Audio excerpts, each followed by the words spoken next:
Alhamdulillahilladzi ja'ala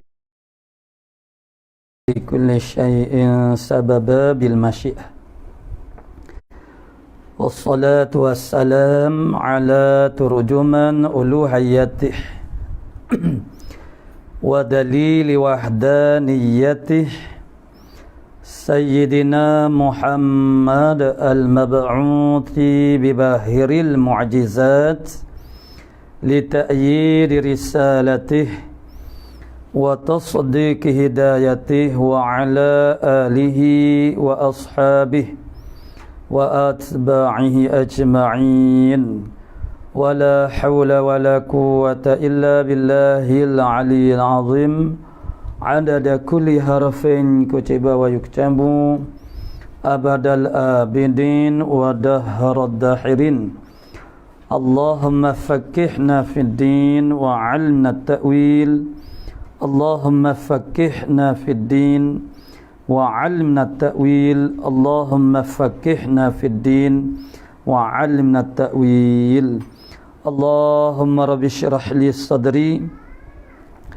ويسر لي أمري واحلل عقدة من لساني يفقهوا قولي أما بعد فقال الشيخ المؤلف رحمه الله تعالى ونفعنا بعلومه في الدارين آمين يا رب العالمين.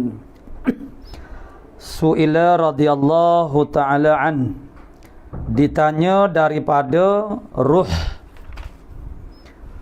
adakah qadim atau hadis dan apa hakikahnya? Qala musannif rahimahullah ta'ala muka surah 5 ni, baris yang ke 10 daripada bawah. Kena dah?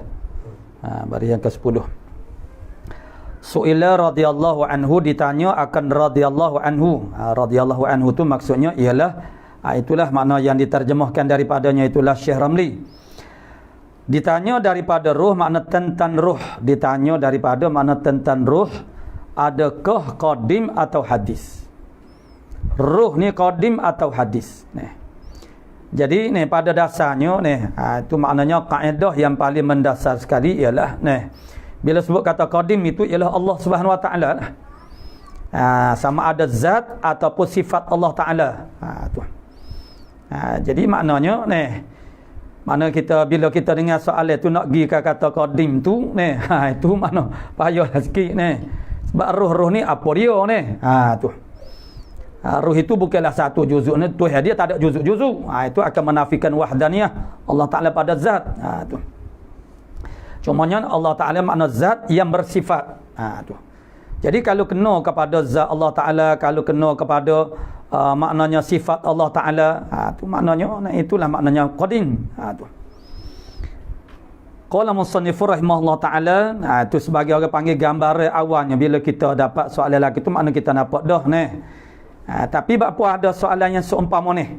Adanya soalan ini kerana ada orang kecek lah ni. Maka perlu dibuat satu penegasan. Ini dalam bentuk pertanyaan. Orang tanya mu'alif rahimahullah ta'ala makna tentang hal ini. Jadi adakah dia tu mana qadim atau hadis, dan apa hakikahnya? Apakah hakikat ruh tu? Maddah dia maddiyah. Maknanya maddah dia maksudnya ialah hakikat diri dia tu, apa dia? Tu. Maka dijawabnya radhiyallahu anhu, makna Syekh, maka adalah pada mazahib ahli sunnah. Jadi dia buat dengan jamak mazahib ahli sunnah tu. Maknanya orang panggil mazhab dalam mazhab ahli sunnah tu dia ada forok-forok dia. Bahawasanya ia hadis. Mana ruh ni ialah hadis, mana baru jadi. Tu. Maknanya yang ada permulaan. Ataupun kita kata makhluk baru kena jadi. Sebab baru kena jadi dia bermakna dia hadis. Dua tu dia panggil talazum. Berlazim-lazimeh. Kerana istilah keduanya itu juga merujuk kepada masodaknya ialah tak ada lala, ialah maknanya kita makhluk ni lah. Sama ada panggil hadis ataupun panggil makhluk ataupun panggil alam mengikut mafhum masing-masing. Mafhum saja berbeza dengan nama-nama yang berbeza, tapi masodak huk tula, masodako. Masodak tu makna bahari itulah benda tu. Tu masodak. Nak panggil air tahur pun yolo, air mutlak pun yolo juga. Tu. Jadi kita kata hadis, itlaq hadis ko ataupun makhluk ko, alam ko, mumkinat ko, kainat ko, kain ko, semua tu kena kepada makhluk, makhlukat. Cuma mafhum dia berbeza. Tu. Dari sudut mafhum makna lah. Mafhum ni makna-makna. Dari sudut mafhum ataupun makna dia tu berbeza. Tapi diri benda tu makna hak tula. Tu. Kena ke atas benda tula contohnya sebagai kata iblis, syaitan. Tu. Iblis, syaitan tu kita ambil mafhum dulu masing-masing. Tu. Iblis tu ialah satu kejadian yang dijadikan oleh Allah Subhanahu Wa Taala yang asalnya ialah orang berjuru. Kemudian dia jadi jahat. Jadi jahat tu dia jadi syaitan. Jadi syaitan ini sebenarnya dia merujuk kepada perangai, perwatakan. Yakni syaitan ambil daripada syaitana, maknanya makna ba'uda, makna jauh. Jauh daripada Tuhan. Bagaimana jauh daripada Allah Ta'ala? Yakni deraka kepada Allah Ta'ala. Jadi yang mula-mula deraka kepada Allah Ta'ala ialah iblis. Dengan sebab itu yang mula-mula jadi syaitannya ialah iblis. Jadi tiap-tiap iblis itu adalah syaitan belaka. Tapi tidak semestinya syaitan itu iblis. Bahkan manusia pun juga ada yang jadi syaitan. Sebab syaitan ni ialah perangai, merujuk kepada perangai. Tapi kita sudah gunakan istilah iblis syaitan itu dengan secara bersilih ganti, tanpa melihat kepada orang panggil perbezaan lagi. Itu istimal yang masyhur dah begitu dah. Tapi kalau kita nak kira hakikat iblis itu satu kejadian yang dia lah akhirnya mula-mula merintis jadi syaitan. Sehingga bila kita kata iblis, semua syaitan belaka. Tapi tidak semua syaitan itu iblis. Manusia pun ada juga syaitan. Sebab syaitan-syaitan ni kerja dia jauh daripada Allah Ta'ala dan menyekat manusia daripada jalan Allah Ta'ala. Tu kerja syaitan lah. Maka hak syaitan manusia ni macam-macam. Rupa perkataan dia melemahkan semangat. Orang nak kepada agama. Tu manusia syaitan lah tu. Tu. Bahkan dalam kitab tafsir tafsir ayat Ahkam Muhammad Ali As-Sabuni tu. Itu maknanya saya diambil dinakulkan perkataan Sayyidina Umar. Dia kata kepada binatang kuda, kerana perak ngauduh payah bahasa dia kata syaitan. Mana syaitan-syaitan ni al-mumarrad maknanya yang perangai huduh. Jangan. Itu dia merujuk kepada makna syaitan itu dia merujuk kepada perangai sebenarnya. Tu. Macam kita kata manusia itu merujuk kepada satu bangsa makhluk Allah Ta'ala. Begitu juga iblis, satu bangsa makhluk Allah Ta'ala. Jin, satu bangsa makhluk Allah Ta'ala. Makhlukat, malaikah, satu bangsa makhluk daripada Allah Ta'ala. Tapi bila kita sebut syaitan, itu ialah satu karakter, satu perwatakan, satu perangai. Perangai tak berjuruh. Perangai lari daripada Allah Ta'ala. Mana pisah orang panggil, lari daripada dekat dengan Allah Subhanahu Wa Ta'ala. Jadi tak kira lah manusia kau jin kau kalau perangai dia orang panggil kau jauh daripada Tuhan jauh daripada Allah Ta'ala, dekat dengan Allah Ta'ala ialah bi'atibari fa'lil mukallaf. Perbuatan kita mukallaf ni kepada dia fa'lut ta'ah, itu makna yuqarribuhu ila Allah. Perbuatan taat mendekatkan dia kepada Allah Ta'ala. Perbuatan orang panggil derhaka maksiat menjauhkan dia daripada Allah Ta'ala. Jadi dekat kita dengan Allah Ta'ala atau wajah tu iktibar perbuatan kita. Jadi manusia pun akhirnya boleh jadi syaitan juga. Tu. Jadi apa hakikahnya? Hakikat mana ruh ni? Jadi kata mu'alif kita rahimahullah ta'ala, maka adalah pada mazahib ahli sunnah bahawasanya ia ruh ni hadis. Makna baru, bagai kena jadi. Bila kata baru bermaknanya kena jadi. Bagai kena jadi makna makhluk. Dan bersalah-salahan ulama pada ruh. Tu pada ruh. Bersalah-salahan ulama pada ruh, pandangan ulama tentang ruh ni bersalah-salahan, maka setengah daripada mereka itu yang memegang makna imsak, menahan diri. Itu maksud pegang. Memegang daripada masuk bicara tentang ruh ni. Memegang daripada masuk bicara makna dia tahan diri dia, imsak. Imsak makna tahan diri dia daripada bercara tentang ruh. Dia sengaja pisah tak sip bercara bab ruh ni. Sebabnya suatu orang panggil peringatan daripada Allah Ta'ala dah cukup dah. Mana bahasanya kuliah ruh min amri rabbi. Maksudnya kata ke bahasanya ruh itu adalah daripada pekerjaan Tuhan aku. Cukup dah. Jadi dengan sebab itu ada di kalangan mereka itu kalangan ulama, mana imsak diri mereka, maknanya tahan diri mereka daripada membicarakan duk mengaruh ataupun orang panggil mengarung di dalam membicarakan tentang ruh, kerana pekerjaan Allah min amri rabbi, daripada pekerjaan Allah, urusan Allah Ta'ala, itu urusan Allah Ta'ala. Hakikat ruh tu gapo dia, itu urusan Allah Ta'ala. Dan hanya dikatanya nya setengah daripada mereka tu ulama yang imsak dia mereka daripada bercara, masuk cara tentang ruh ni. Bahasanya ia maujud juun. Jadi itu sekadar tu. Pada dengan banyak tu je. Dia tu ada. Ruh ni bahagian ada. Sekat tu je. Dan kepadanya itu mazhab kebanyakan ahli tafsir begitulah. Dan kepadanya itu mana wajara ilaihi. Kalau orang panggil zahaba ilaihi. Jadi kalau dalam bahasa Arab wa ilaihi. Kemudian kita takdirkan kalam dia zahaba ilaihi. Tu. Kalau ala dia panggil jahra, mana yajri ala, itu dia orang panggil harah-harah mana jah itu yang munasabah dengan dia ni. Dan kepadanya yakni zahaba ilaih, berjalanlah kepadanya pandangan ini ni, yakni imsak diri daripada membicarakan tentang ruh, dan mereka hanya mengatakan bahasanya ruh tu ada, cukup dah. Tu mazhab kebanyakan ahli tafsir, itu fa'il kepada fi'il yang mahzuf. Mana zahaba kalau kita takdir oleh mazhab kebanyakan ahli tafsir. Kemanya mu'zam ataupun jumhur, maknanya ahli tafsir berjalan di atas jalan ni. Jalan apa dia? Jalan imsak daripada membicarakan secara melampau-lampau tentang ruh, bahkan mereka panggil menyimpan ikhtisar di atas kata makna ruh ni ada, banyak tu je. Dan setengah mereka itu yang masuk bercara akan dia. Ada juga di kalangan ulama yang masuk bercara akan dia akan ruh ni. Maka adalah masing-masing berkata perkataannya. Perkataan tentang ruh ni lebih daripada 1000 kaul. Tu dia ni. Jawab dia kalau kita duk baca semua 1000 kaul ni, lebih daripada 1000 jawab dia pening palol kita. Tak kita nak kata gapo. Nak buat kesimpulan tu tak boleh. Dah sekali begitu, sekali begini ni. Kalau begitu, dan kita tidak ditaklifkan untuk mengetahui hakikat ruh. Jadi kalau orang panggil kita ambil kira pula banyak lagi kerja-kerja lain ni, tu. Maksudnya kalau kita tak bercara pun tak ada gapo lah. Kita tidak ditaklif. Dari segi maslahat pun tidak ada. Maslahat untuk kita mengetahui hakikat ruh tu gap dia itu tidak ada. Maslahat dari segi dunia ataupun akhirat pun tak ada juga.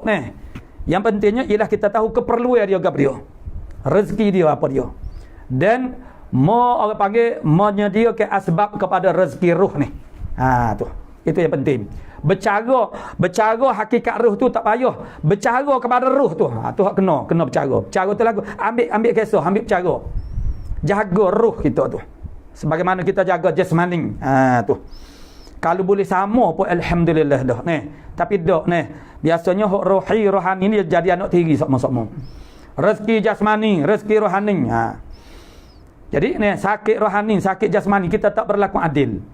Kalau sakit jasmani, cepat-cepat kita pergi jumpa doktor, cari bomo pergi hospital, pergi klinik Tapi kalau kesakitan yang dirasai oleh roh, kita tak ambil cara jadi maknanya mana roh tu sendiri kita tak tahu pun roh kita tu sakit ko, layu ko, segar mega ko, ataupun orang panggil tak orang panggil makna tak cekak ko, tak rokkan, kita tak ambil kisah.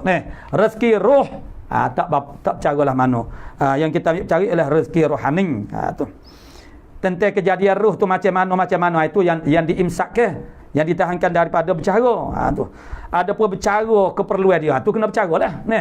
Sebagaimana kita bercara kepada jasmani kita, jasad kita. Dan kata jumhur mutakallimin, mana jumhur ulama-ulama kalam, bahawasanya itu ruh itu jisim. Biasalah nama lagi mutakallimin, nama lagi ulama ilmu kalam. Dan sebab itulah dinamakan dia tu ilmu kalam. Sebabnya dalam ilmu kalam ini, dia ilmu kalam tu sifat 20 juga, ilmu akidah tauhid juga, usuluddin juga. Tapi perbahasannya agak meleret-leret. Dengan sebab itulah digelar ke mereka itu sebagai ulama ahli kalam. Ataupun kerana dia adalah sebab-sebab dinamakan ilmu kalam. Di antaranya setengah daripada versi penjenama tasmiyah dia tu sebagai ilmu kalam, kerana mereka apabila berbicara mereka berkata al-kalam fi hadhihi sifah, misalnya dengan sebab itu dikatakan orang panggil ilmu kalam. ataupun perbahasan dalam ilmu kalam tu dia dah jadi sangat meleret-leret dah heret jauh sangat ni. Maka dia itlaqkan dia dengan ilmu kalam. Jadi ilmu kalam itu ni walaupun kita bangsakan dia tu sama dengan makna ilmu usuluddin tapi dia pergi agak jauh sikit. Gitu. Nah. Maka dengan sebab itulah di sana dia ada juga kadang-kadang di kalangan ulama itu agak orang panggil tidak berapa suka lah bila sebut kata ilmu kalam tu. Sebenarnya dia adalah ilmu usuluddin. Cumanya ni orang panggil perbahasan dia tu ni jadi dah sangat panjang lebar. Jadi dia kata ni roh itu ialah jisim yang amat halus. Jisim yang amat halus tu halus ni bahasa pun kita kena yalah bila kita hok kecek biasa-biasa ni tak apalah kita guna tu bahasa dengan maknanya dengan makna ikut sedar je. Tapi bila kita kecek atas dasar ilmu ni kita mesti orang panggil bercakap dengan orang panggil perkataan tu biar tepat dengan makna dia ni. Jadi kalau halus lawan dia kasar ni. Maknanya dia akan jadi semabur dengan makna kecil dengan besar ni. Jadi makna kecil lain, halus lain, kasar lain, besar lain. Tu. Jadi sebut kata halus ni bukan benda halus. Sebab istimal kita kecek halus ni pun bahagian kecil pun kita panggil halus juga ni. Tu. Jadi maksudnya halus yakni benda yang latifah. Min lataif. Mana latif, mana jismun latif. Jismun latif ni seperti cahaya, tu latif lah gitu. Bukan lembut macam getah tu dak. Tu makna lembut juga. Latif ni kalau kita terjemah bahasa Melayu kita makna lembut. Tapi latif tu dia bukan lembut macam kita kata getah lembut lah ni. Lembut tu maksudnya hak tu dia panggil lin, layinum ataupun linum. Tu lembut lagi tu. Itu sifat benda yang jasmaniyun. Latif ni Allah latif makna lemah lembut. Perangai lemah lembut. Tu makna latif ni. Sesuatu yang lembut makna yang halus. Halus daripada kejadian halus. Kejadian halus ni kau dia cahaya. Tu. Maksudnya kejadian halus ini maksudnya perkara yang tidak dapat diihsas. Diihsas ataupun diidrak ataupun dideria, ditangkap oleh mana-mana salah satu daripada panca indera. Tak boleh nak diinderakan akan dia. Itu dengan bahasa Melayu lama kita ni. Ataupun bahasa Arabnya makna ihsas. Tak dapat nak kesan dia. Tak dapat nak idrak dia dengan mana-mana maknanya mudrikah. Mudrikah itu ialah hawasil khamsi itulah. Hawas makna hassah. Hassah makna indera. Khamsi makna 5, makna panca indera kita. Jadi itu halus. Ada pun benda kecil tu ni macam komen, benda kecil ni. Tu dapat diihsas dia dengan alat yang membesarkan saiz dia ni. Ni makna halus. Macam kita kata makhluk halus. Betul dah tu. Kena dah tu ni. Sebab itu tidak diitlaqkan serangga semut tu sebagai makhluk halus. Jadi orang tak kata makhluk halus tu. Jadi dia tu kecil tapi orang tak kata tak kecil lah makhluk kecil. Sebab tak ada istilah kecil lagi tu Kalau orang zaman dulu ada kecil lagi tu, kita ni duk saling ambil sakut daripada bahasa orang dulu guna. Mesra ia di dalam badan, roh saat ni dia mesra di dalam badan seperti mesra air. Bukan ia dak. Seperti mesra air di dalam kayu yang hijau. Lagu mana mesra ni? Air dalam kayu yang hijau. Kayu yang hijau ni makna batang kayu. Pohon kayu yang hijau tu dia pohon kayu ni dia ada pohon kayu pokok yang ada teras. Ada teras dia panggil ada ni. Ada teras dan ada apa ni akar. Akar apa dia panggil? Akar kuat tu. Tu. Kemudian dia ada pohon kayu macam sayur-sayur sayur-sayur tu makna dia kategori tanaman-tanaman tu. Jadi hok pohon kayu ataupun tanaman sayur air dalam batin dia tu mesra tu maknanya dia orang panggil menyerap mana duduk serata mana serata dalam batin kayu yang hijau tu air tu. Jadi roh kita pun ni hok pandangan ni lah. Roh tu dia mesra dalam tubuh badan kita makna dia ada serata di lengan semua seluruh dah. Lagi itulah bandingnya dia buat bandingnya dengan air dalam kayu yang hijau. Tu. Itu makna istilah dia dipanggil mesra. Kita sekarang kita tak guna mesra lagi tu. Maknanya makna air roh itu makna dia terserap mana seolah ada di segenap orang panggil anggota tubuh badan kita ni. Tu. Itu maksud dengan mesra di dalam badan. Itu satu perkataan daripada tu jumhur mutakallimin. Dan berkata kebanyakan mereka itu bahawasanya ia arad. Ia arad. kebanyakan mereka itu je mutakallim juga ialah arak. Hak sani dia kata jisim. Jisim sani jisim. Jadi jisim ni makna benda bertokok, benda begitulah. Mana arak ni makna sifat. Dia arak ni ialah benda yang tak boleh bawa diri sendiri. Maksud dia kena menupai di jirim. Tu maknanya lawazim bagi arad. Tu. Sebab tu arak, sebab itulah kita ada ilmu makulat asyarah. Makulat asyarah tu maknanya mana hak yang mempunyai mana arak tu dia ada ada 9 lagi. Mana 9 jenis. Dan iaitu hayah. Ni kata-kata dia ni. Sebab ni dia tak bawa 1000 kaul ni. Ni berapa kaul baru dia bawa. Tu pun penimpal dah kita ni. Sekali kata jisim. Ada kata jisim, sekali kata arak. Jadi kalau jisim dia tidak arak. Kalau kata arak tidak jisim. Dia tak boleh kata jisim dan arak, tak boleh gabunglah dua tu. Itu melainkan misalnya kalau malah jadi tanaku, setengah daripada dia tu jisim, setengah dia tu arak. Kita ihtimal lagi tu. Tu. Jadi yang pertama saat ni dia kata jisim. Hak ni hak mereka yang masuk kepada membicarakan tentang ruh ni. Setengah kata jisim yang halus. Jismung latif. Hak lain pula dia kata arad, dan iaitu hayah yang memerintahkan akal badan. Dengan ada hayah saat ni tu padanya pada badan. Maknanya roh tu ialah hayah, hidup. Yang ada dalam tu begitu, yang memerintah makna dialah yang menguruskan tubuh badan kita. Yang menjadikan kita tu boleh bergerak, boleh bertindak. Tu. Dan pergi datang hidup badan itu, kata Syahrawardi. Mana pergi datang, mana ada ketika ada ketika tak ada. Hidup itu pada badan, kata Syahwardi. Iaitulah sebabnya dia ada satu lagi masalah isu orang panggil roh ni ialah ada roh yaqazah, ada roh hayah. Masa kita tidur tu yang keluar. Masa kita tidur tu roh kita tubik daripada kita. Sebab tu kita tidur jenera. Tapi roh mana tu? Tu dipanggil roh yaqazah. Tu. Kalau roh hayah makna tubik daripada diri kita, makna matilah kitanya. Tu. Situ ada pembahagian begitu pula. Tu. Jadi sini maknanya kita ambil, maknanya hayah itulah yang memerintah, makna yang menguruskan tubuh badan saat ni. Dan dia berpergi mari. Maknanya beroleh-alik. Dengan sebab itulah disifatkan dia roh tu pada hadis dengan turun dan naik. Ada dalam hadis menyebut bahasanya roh tu naik ke langit, turun. Tu. Itu maksud dia makna sesuai dengan kenyataan saat ni, pergi datang saat ni. Dan pergi datang pada barzahnya. Barzah mana alam transit dia. Barzahnya roh. Roh kita makna barzah dia. Tempat persinggahan dia. Macam kita ni alam barzah kita makna kubur tu lah. Alam barzah. Barzah ni ialah tempat persinggahan. Jadi roh kita ni dia ada tempat persinggahan dia. Tempat perhentian dia. Macam kita kata kereta api, kapal terbang, kereta bah, dia ada tempat perhentian dia. Tu terminal dia. Itu makna barzah. Jadi roh ni pun dia ada barzah dia. Dia pergi ke tempat tu, kemudian dia mari pulak tu. Itu kata setengah daripada ulama mutakallim. Tu.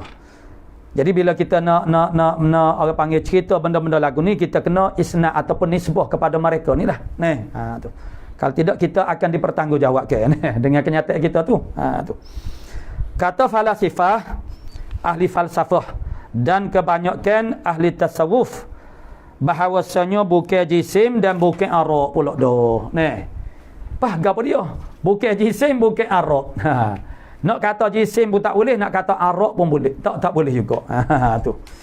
Dia panggil baina, antara, baranglah. Kalau barang tu ada belaka campuran, ni tak ada belaka, tak ada kedua-dua unsur, Nak kata jisim pun bukan, nak kata arak pun bukan. Kalau jisim istilah asalnya jisim ini dalam pengajian ilmu akidah tauhid kita ialah jirim yang boleh menerima taksim.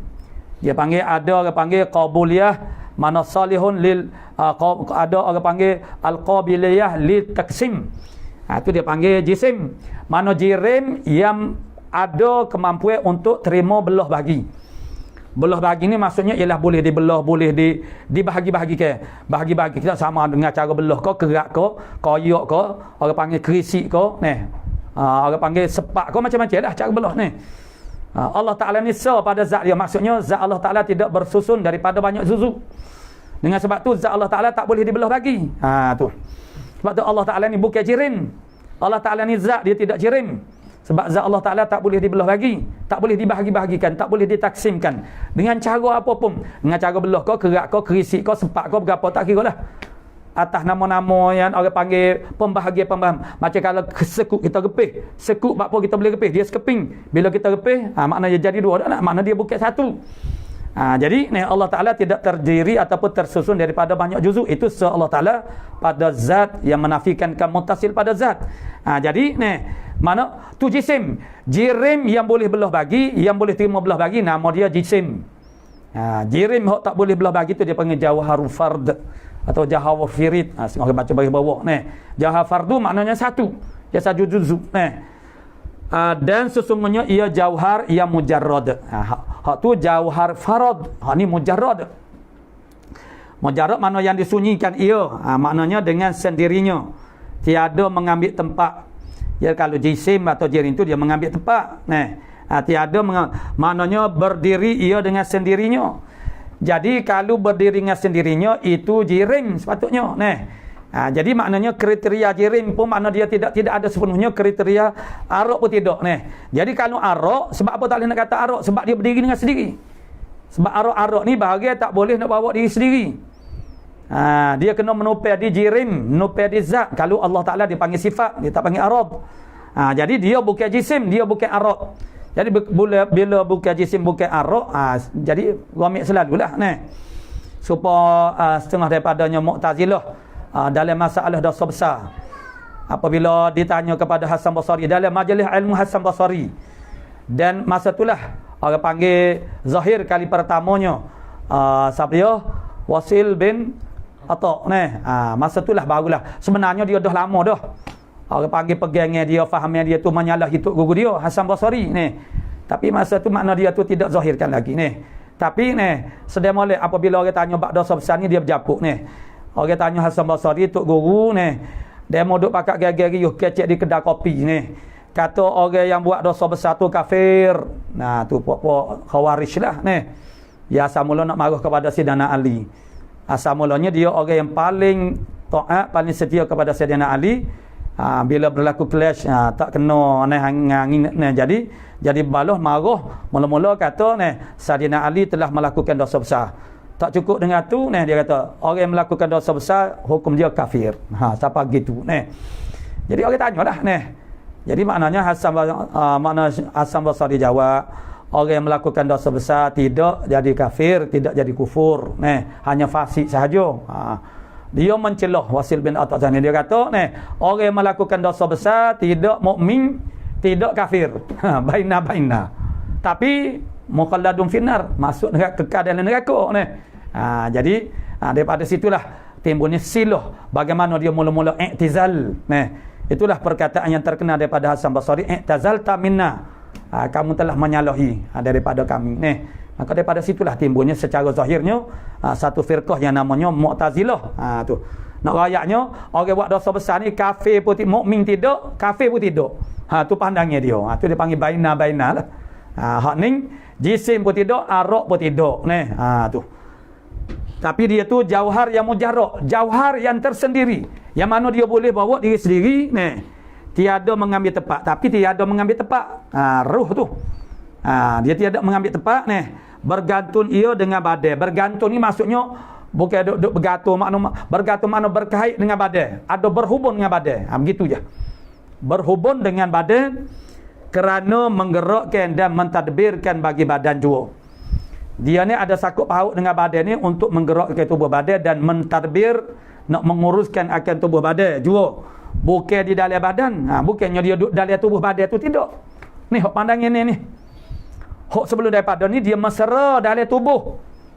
Sebagaimana air mesra dalam kayu yang hijau. Tu lagu tu. Kayu yang hijau tu bila kita kerak dia tu, dia air, tubik air. Jadi roh ni dia bukan duduk di dalam tubuh badan kita ni. Ni hak pandangan hak ni. Tapi dia bersangkut paut dengan tubuh badan. Dialah yang mentadbirkan tubuh badan ni. Bukan dia duduk dalam tubuh badan dok. Dia tak mengambil tempat. Dia berdiri dengan sendiri. Tu. Jadi kalau hok sebelum daripada ni, roh ni dia menopel di zat kita ni. Di tubuh badan kita ni. Tu. Dan tiada pula keluar, tiada di dalam badan dan tiada pula keluar daripada badan. Duduk luar badan pun tidak juga, duduk dalam badan pun tidak juga. Apa lagu mana? Dan iaitu berbila-bila ia, mana tidak so, berbila-bila ia dengan iktibar, dengan mengambil kira berbila-bila bagi alam. Bagi alam mana? Alam syahadah, alam ghaib. Tu. Berbila-bila ia tu maksudnya dia ada pada alam ghaib, ada pada alam syahadah. Jadi berbila-bila dengan iktibar begitu. Tu. Dan berbagai-bagai ia, berbagai ni nau anwa. Mana anwa ni berbagai-bagai ia, ada banyak bagai pula, ada banyak pasing dengan berbagai-bagai tubuh. Anwa tubuh badan manusia tu. Maka ni begitu juga roh tu juga ada anwa dia, bagai-bagai dia.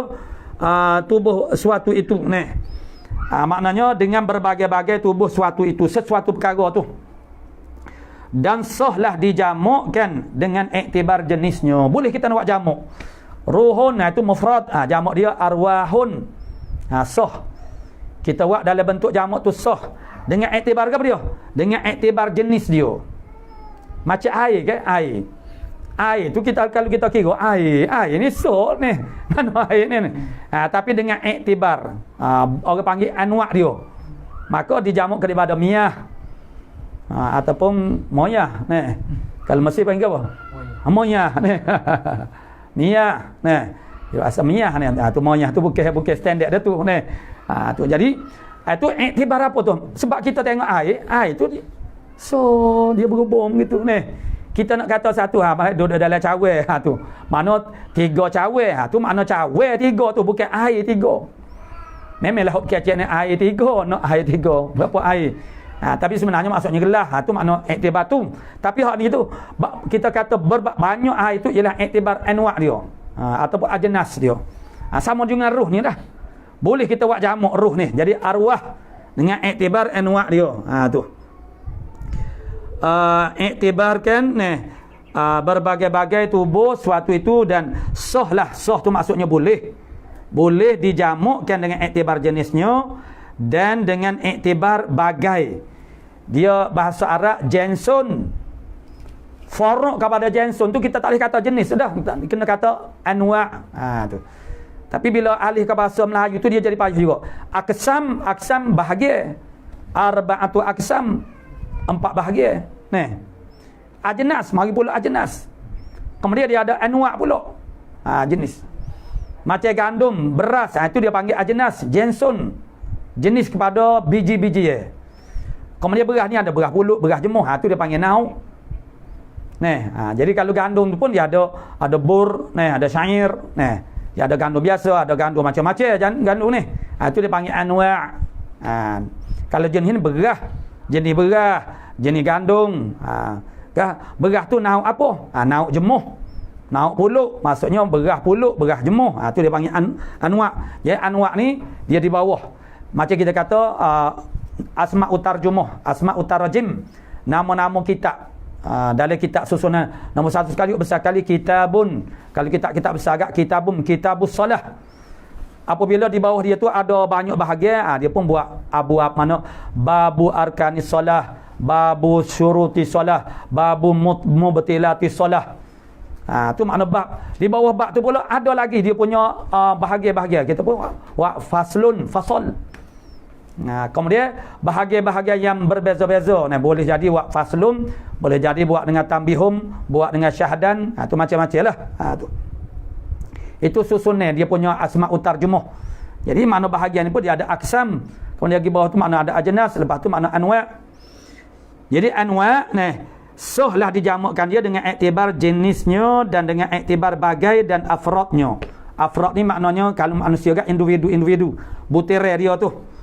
Dengan iktibar ini dikatakan junudun mujannada sebagaimana dalam hadis Bukhari. Dalam hadis Bukhari apa kata Nabi sallallahu alaihi wasallam, al arwahu junudun mujannadah. Roh-roh ni ialah junudun mujannadah, perhimpunan yang berhimpun. Itu Nabi sebut dalam satu hadis. Ini hadis riwayat Bukhari. Al arwahu junudun mujannadah. Arwah ni ialah perhimpunan junudun. Junudun tu mana jundun, mana junudun, mana perhimpunan mujannadah, dia dihimpunkan. Fama ta'arafa minha i'talafa. Tu nas dalam hadisnya. Fama ta'arafa minha i'talafa wa ma tanakara minha ikhtalafa. Maka mana-mana yang saling mengenali di antara itu i'talafa, jadi jenuk mesra. Dan mana yang tanakara ni tak kenal lah, mungkar makna tak kenal. Itu minha daripada arwah itu ikhtalafa, bersalah-salah. Jadi kita di akhirat kelak pula tu roh-roh kita saling kena mengenali ni kerana aqarib ataupun sebab-sebab tertentu. Jadi macamlah kita ni di atas dunia, kita sayang kepada pasangan kita, sayang kepada anak kita tak apa, atas dunia ni kita boleh berhimpun. Atas dunia ni dia capu bau habis. Sebab dunia ni darul imtihan. Dalam hijau tu sebenarnya ada warna biru, ada orange bila lah ni nampak dah lah dulu tak nampak, terlindung dalam biru tu pun dia ada juga, hijau ada juga, dia capung. Atas dunia tu kita tak usah mengeluh lah apa lah pelik tak pelik, sebab atas dunia. Di akhirat kelak barulah jadi suku. Atas dunia nak buat suku tak boleh. Memang dah lumrah dia begitu dah. Nak suku orang baik dengan orang jahat. Jalan kumpulan orang berjuang Islam tu ada orang yang hati dia belok. Itu tidak pelik lah, sebab dunia akhirat kelak dia jadi suku sungguh. Kalau nak suku akhirat kelak hak atas dunia ayah dengan anak ni siapa dia? Ambil kita akak contoh hak paling tinggi sekali, Nabi dah pong tak boleh itu dah. Mana Nabi Lut dengan anak dia, Nabi Nuh dengan anak dia. Atas dunia ni. Di akhirat kelak orang baik sah-sah orang baik lah, iktalafa. Sebab itulah kita sayangkan anak kita atas dunia. Jadi biarlah akhirat kelak kita boleh bersama. Bila kita sayang makna kita nak bersama-sama lah. Akhirat kelak pun biar kita boleh bersama-sama juga. Jadi atas dunia ni berkasih sayang ke berapa sementara tu loh je kita dengan isteri kita ni sementara tu loh berkasih sayang atas dunia ni. Akhirat kelak tu bersama juga ke dok. Atas dunia ni dia jadi duk capu tok laki berjuru, isteri perangai huduh, isteri berjuru mana juru solehah, tok laki pula lobi ada nabi si maknanya tak pelik. Makna orang panggil suami soleh bini talihah itu tidak pelik sama sekali sebab nabi pun ada, tapi nabi tu dia sabar, dia imsak, dia pegang dia tahu dah bini ni. Kita pun makna sama ada kita nak lepas israh ataupun nak imsak. Kalau jadi mudarat di atas diri kita lepas. Kita tak boleh nak sabar isteri kita ni perangai huduh, kita tak seceriga dia, tak ada gapo kita boleh sabar dan tidak memudaratkan agama kita, memudaratkan dunia kita. Tapi kalau siapa peringkat mudarat tak boleh sebab itu disyariatkan akan tolak. Kalulah tak boleh bercerai dalam agama Islam, nyanyolah sebabnya kita tidak akan mengenali seseorang itu sehinggalah apabila kita bersama dengan dia macam kita. Sebab tu di antaranya ada disebut dalam hadis, kalau kita nak kenal budi pekerti orang itu, kita musafir 3 hari cukup dah, kenal dah hati budi dia. Hak duk jumpa jari-jari gini ni kita tak kenal. Bila kita musafir sekali kita tahulah orang itu secara mana Jadi bila kita dah jadi pasangan kita, baik suami baik isteri baru tahu dengan sebenar-benarnya perangai masing-masing tapi sekarang kita dah bersama dah jadi kalau tahu begini dah lihat terdetik dah aku tak sisih. Tapi payah ada anak dah berapa kena kira banyak dah lah tapi akhirnya apabila jadi mudarat juga kepada maknanya terpaksa kita kena lepaskan, kalau tidak jadi bahaya kepada agama agak kau orang panggil jadi mana sibuk benda kita buat kebaikan tu dia jadi halangi berlaku tak boleh lah jadi maknanya mujurnya ditasyri'kan akan tolak cerai ni. Karena satu tahap kita ni tak boleh nak sabar dah dengan sesuatu keadaan. Ataupun dia bila kita ni sebuah kedua perkara, dia kena ada satu benda. Nama dia ialah keserasian. Sekum. Walaupun tok laki ustaz, isterinya ustazah boleh bercerai-berai juga. Ustazah tak berjuru juga. Tidak. Ada benda-benda masing-masing tu dia tak boleh nak terima jadi kalau orang panggil bersama itu jadi lebih banyak mudarat, banyak rugi, baik tak sah lah. Tu. Tapi orang-orang soleh kadang-kadang isteri yang ada perangai huduh pun dia pergi juga, dia tidak ceraikan sebab Dia nak gapo dia pahala fadilah musabarah. Musabarah makna sabar. Orang tak tahu makna dia duk kata lah duk simpan lagi ni. Dalam masa yang sama dia nak berusaha nak baki lah ni. Tu. Jadi ada juga setengah orang tu dia tak lepas juga ni, walaupun isteri dia tu makna perangai hudus tak mana pun sebab bini dia comel. Kalau aku ceramung aku tak jumpa dah orang tina comel nak kat aku setara meni tak ada dah. Ni nasib baik aku ni boleh menikah ngamung ni. Biarlah perangai hudus pun perangai hudus dah ni. Sakit hati pun aku lah aku sabarlah. Tu kan lah tu. Tapi maksudnya kalau seorang lelaki tu dia nak pahala musabarah-sabar dengan isterinya tak dengar kata mana payah jadi duk melawan ni. Tapi dia nak sabar, dia nak faham tak apa ni. Kalau dia boleh sabar, kalau dia tak boleh sabar agak tak sahlah. Gitu. Jadi gapo-gapo serasi obat dengan penyakit serasi dia jadilah. Doktor dengan pesakit serasi. Anak murid dengan guru dia serasi. Dia jadi. Kalau murid dengan tok guru tu serasi, dia mudah faham. Dia ada hubungan ruhi. Maknanya bakpo ada keserasi itu dia adalah sebab tu hewat kejadian kita ni anwa' ajnas dan juga anwa' berbagai-bagai. Apabila ada mutabaqah persamaan orang panggil anwa' kita dengan seseorang tu dia jadi ada sesuatu yang titik persamaan maka dia jadi orang panggil ngam molek ni tu. Hak tu kita nak cari guru serasi dengan kita ni. Jadi kita maknanya bukan kita tak suka kepada seorang guru atau pemaling, tapi ni kita jadi payah nak faham dengan dia misalnya. Orang lain dia tak sama orang ni. Dia tak sama ni. Jadi bagi dia selesa dengan guru ni, tu tak ada apalah ni. Tu. Tapi kalau kita tak boleh nak memilih, kita terpaksa lah. Mana tak boleh nak memilih misalnya sesuatu ilmu itu makna tak ada orang yang dia jangan kena belajar jugalah. Begitu. Itu kita tengok kita kena meraihkan banyak faktor, banyak perkara. Qala musannif rahimahullah taala jadi masih lagi junudun mujannadah. Tu maknanya ana sebut sini ialah tentang hadis ni wa fama ta'arafa minha i'talafa. Jadi hak saling kena mengenal maksudnya yang sama-sama makruf di akhirat kelak, mana anak dengan ayah kalau orang panggil tahnakara makna ikhtalafa. Jadi pastikan supaya ni kalau kita sayang orang kita sayang atas dunia ni kita boleh bersama dengan dia di atas dunia, akhirat kelak pun mana boleh bersama juga. Tu. Artinya bersalah-salahan jenisnya dengan iktibar nau'nya. Nau'nya ruh tu. Dan seorangnya nyeruh. Seorang makna diri ruh tu. Tu. Itu maksud dia kata seorangnya ni. Ada kita duk mengajar lepas asar tu ada dia mau tanya ni. Apa kata penjodoh bilangan malaikat tu orang dia kata ni. Mana 3 orang malaikat. Memanglah kita lama lah gitu ni. 3 orang malaikat ni orang kodok ke. Mana penjodoh bilangan ni. Kalau kita kata sate buat 5 batang ni. Tu penjodoh bilangan. Mana malaikat apa panggil orangnya 3 orang malaikat tu banyaklah kita jauhinya ni. Tu. Yalah moga tak ada nak kata gapo dia ni. Memanglah malaikat ni bukan orang, tapi begitulah. Maksudnya 3 malaikat. Kalau kita nak selamat gak 3 malaikat. Sebab malaikat ni dia tak ada penjodoh bilangan dia. Nak kata orang dia bukan orang. Jadi dengan sebab tu tok guru penulis kitab dia pakai bubuh orang. Pas itu dia mengikut bahasa pula ni. Babak yang sepanjang panggil seekor ni. Seekor bismillah ni. Tapi kita orang Kelantan ni kita dah lah maknanya walaupun kita tak kecil lagi tu.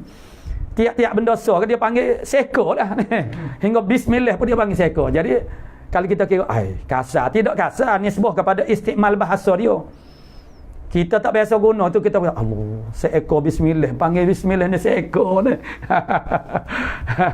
Itu istikmal bahasa dia. Dia kecek biasa dah benda lagi tu. Menatap nama biasa lah ni. Itu tengok tempat dia tak jadi kasar. Kita sebut menatap pun.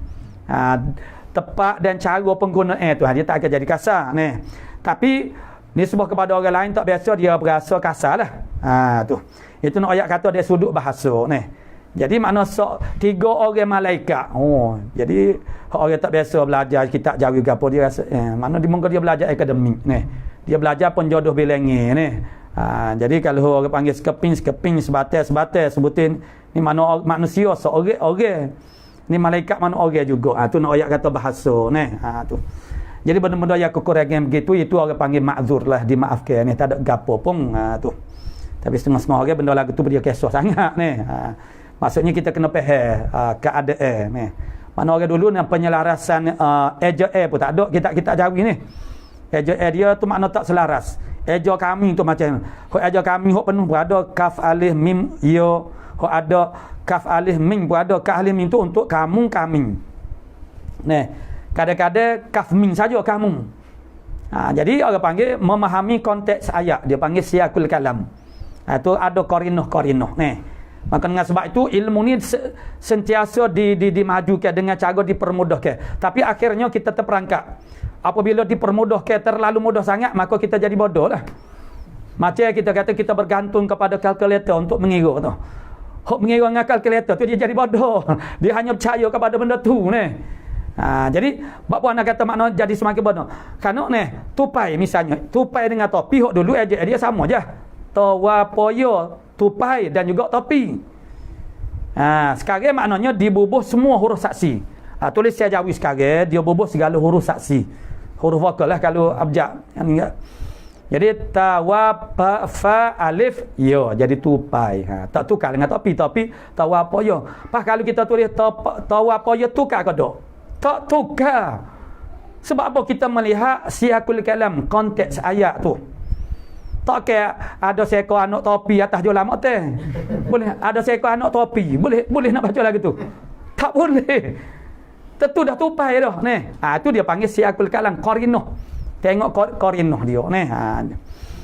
Macam sekarang lah Quran tajwid ke ni. Quran tajwid tu kalau dia ambil naskah tidak ada ni kaedah tajwid tu dia tak boleh nak baca lah. Mana dia ada baca-baca setengah daripadanya ialah bersandar kepada warna. Warna hijau ni mak dia panjang mana. Di Quran tu dia tulis lah. Dia buat lah warna hijau. Jadi hijau ni 5 harakat misalnya ni. Jadi kalau dia ambil Quran dulu tak ada gitu kan. Tak boleh nak baca lah dia. Ya jadi ni. Jadi kerana terlalu dipermudahkan ni. Asalnya titik pun tak ada, tapi hak tu memanglah ni. Tak ada titik nak baca lagu mana kita. Tak ada bagi. Tu tak ada bagi. Tak boleh baca, ada bagi. Kemudian mana orang panggil hak tajwid itu macam-macam lah dia buat ni. Tanda-tanda alamat kepada hukum-hukum tajwid itu. Mana dia rekod lah, orang duk rekod itu memudahkan orang ni. Memudahkan, tapi akhirnya orang hanya akan boleh hanya bergantung kepada naskah yang sebegitu. Apabila mari huk asal tu tak boleh. Sebab apa? Sebab mula-mula belajar pun dengan automatik dah. Jadi tak rajin bawa kereta ke manual ni. Sekali bertembak ni kena bawa kereta orang mana pergi manual gak. Kekan lagu mana ni. Orang belajar dengan manual ni tak apalah ni. Ni mungkin dia belajar lah ni belajar dengan auto dah ni. Jadi dia tak bertepuh. Dengan orang panggil manual, sedangkan manual pun banyak lagi kereta-kereta ni. Tu. Jadi apabila kita guna benda dah telah dipermudahkan, sanilah kita tak ada lah kemahiran asal tu. Ilmu pun lagi itulah ayatnya ni. Begitu juga kalau kita cipta, kita boleh cipta dalam bab ilmu nahwu modul untuk memudahkan orang ni. Dengan mereka ke tanda-tanda begitu-begitu. Tapi akhirnya ni orang tak tahu cerita asal dia. Cerita asal dia gapo dia, orang tak tahu. Sebab orang pas zaman kita sekarang orang nak jalan shortcut, nak segera. Orang panggil min segera tu tak apalah kerepak segera. Ilmu segera dia nak juga. Ustaz anak 3 bulan lah ustaz ajar anak supaya mahir. Orang panggil anak pergi Mesir ni. 3 bulan. Menang kita nak tidur tu mana ke mana aku nak buat ni. Nak reka lah ke mana nak buat 3 bulan. Nak video tu mahir ni. Jadi kita boleh terengkaskan orang panggil ilmu tu, disiplin ilmu, tapi dia akan jadi cedera ni, dia akan jadi cacat lah. Akhirnya kita kena kembali kepada cara untuk mendapatkan ilmu ialah tuluz zaman, panjang masa ni. Tapi saat inilah kita orang sekarang ni jatuh kepada manusia zaman sekarang ni dia tak sabar, dia nak cepat kepada natijah. Dia nak natijah selalu, rizak selalu. Hok pesi tunggu-tunggu lambat ni, itu maknanya kita dah ditarbiyah untuk tidak jadi sabar. Mana? 8 rakaat. Nah. Bila dah mari hok 8 rakaat ni, orang dah jadi gapo? Malah. Tak sia dah. Kita ajar buat 8 rakaat, tak sia 20 gak. Allah, betul. Kena semuanya tarawih hok 20 gak. Menebih-nebih. Kita tak perasan. Kita diajar untuk jadi malah. Sepatutnya orang panggil banyak rakaat, banyak takbir, banyak salam.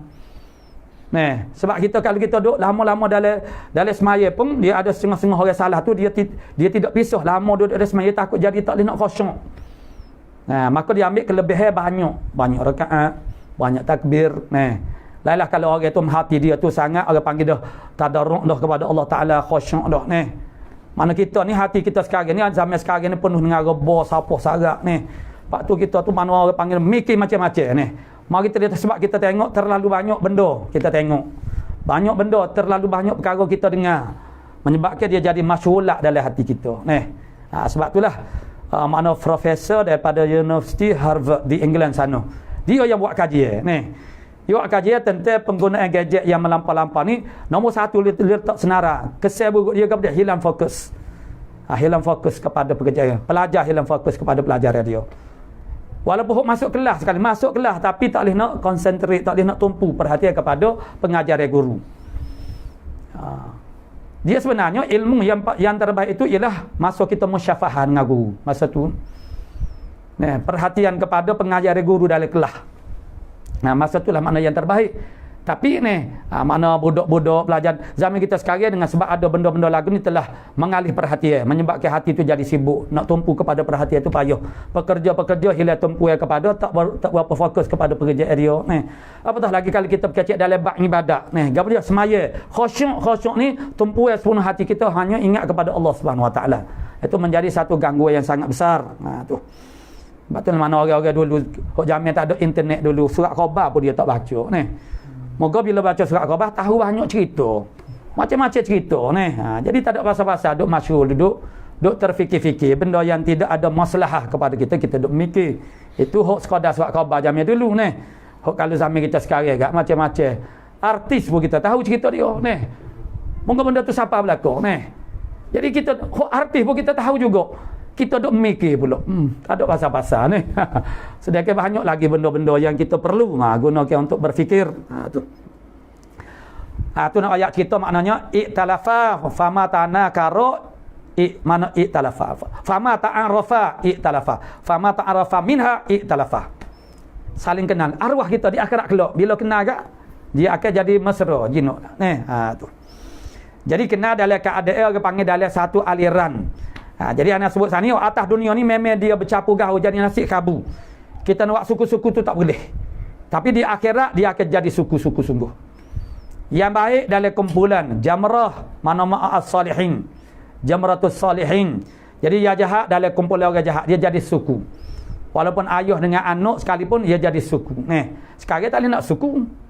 Anak dengan ayah, mak dengan anak mana suami dengan isteri. Tak boleh suku mana suami isteri pasangan Tapi aliran berbeza.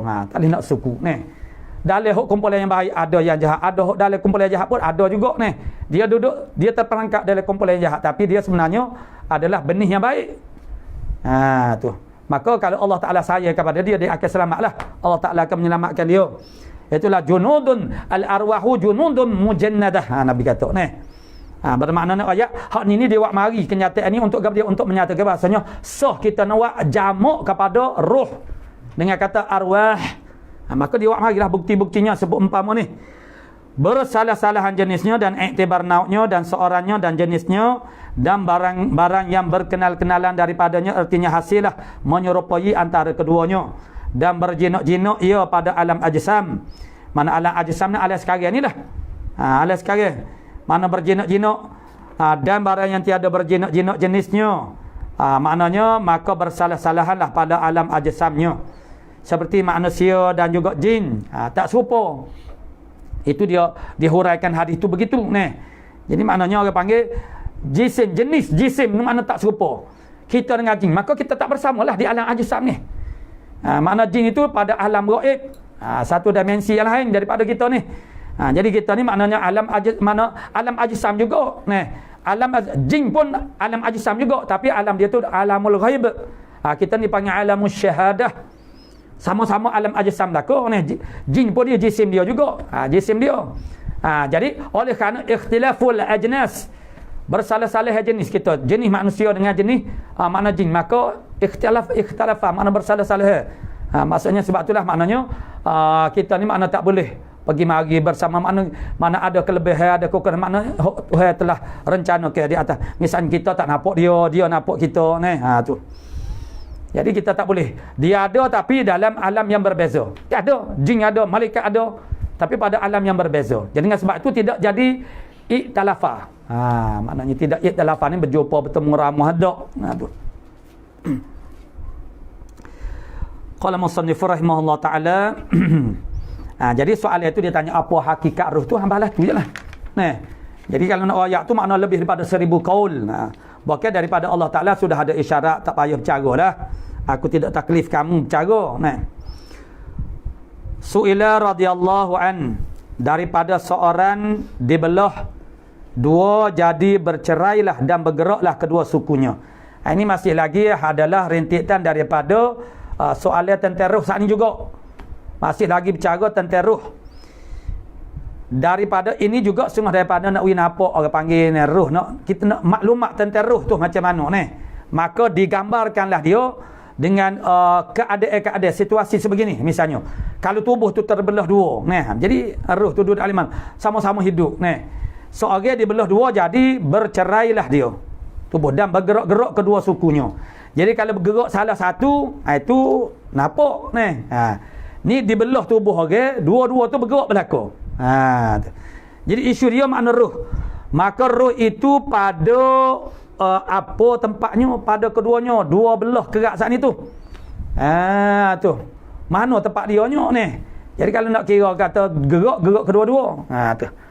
Maka dia jawabnya, dia ini makna soalan ni memanglah sukarlah nak jawab ni. Sebab maklumat tentang ruh itu makna kita tidak banyak tu.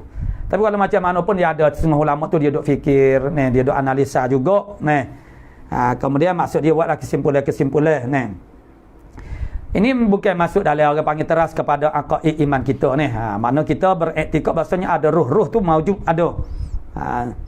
Dan ruh itu wasitah kepada kita hidup. Begitu je. Itu pun nak cukup dah. Jadi jawab dia bahasanya ruh satu jua, ruh ni saja, tiada boleh bersuku-suku dan tiada masuk dua tempat. Ruh dia tak masuk kepada dua tempat, dan tetapi ia tetaplah pada segala suku badan. Tetaplah dia, sabitlah dia pada suku badan, berhubung dengan segala suku-sukunya. Adakah ini bermakna roh tu duduk dalam tiap-tiap suku badan tu? Tidak. Dia hok kata mesra dalam tubuh manusia pun ada juga dalam badan. Hak tu maksudnya ada dalam ni. Hak ni maksudnya dia tetap sabit saja. Bukan maksudnya ada dalam tubuh tiap-tiap suku tu, tidak, sabit. Tu. Jadi maka apabila dibelah dua umpamanya, pergi kepada soalan saat ni, dan bergerak-gerak keduanya, kalau bergerak satu, jadi tak ada muskil sangat. Maka yang berhubung pada asalnya lagi berhubung pada asalnya ruh lagi ada hingga kepada sebelum bercerai. Maka apabila bercerai, sebelah setengahnya kepada setengahnya. Maksudnya dia bukan ada pada setengah tu, maksud dia sabit saja. Begitu ya. Maksudnya untuk nak tadbirkan tiap-tiap anggota sana. Tadbir sana boleh bergerak sana daripada tadbir ruh sana lah. Tu. Tapi bukanlah dia maknanya boleh disuku-sukukan. Maksudnya bukan dia terkerak dua macam badai yang kita nampak tu, tidak. Tapi dia sabit pada setiap suku tu untuk mentadbirkan dia. Tu. Jadi jawab dia kita tu kau dalam ni itulah pendengar lagu mana ni. Kalau kita duduk teruk-teruk fikir pun tu tak ada guna juga ni. Itu kita terimalah setakat dia mai rakyat balas tu ni. Dia ada lagi. Moga pandangan tertaruh ni lebih daripada 1000 qaul. Tu.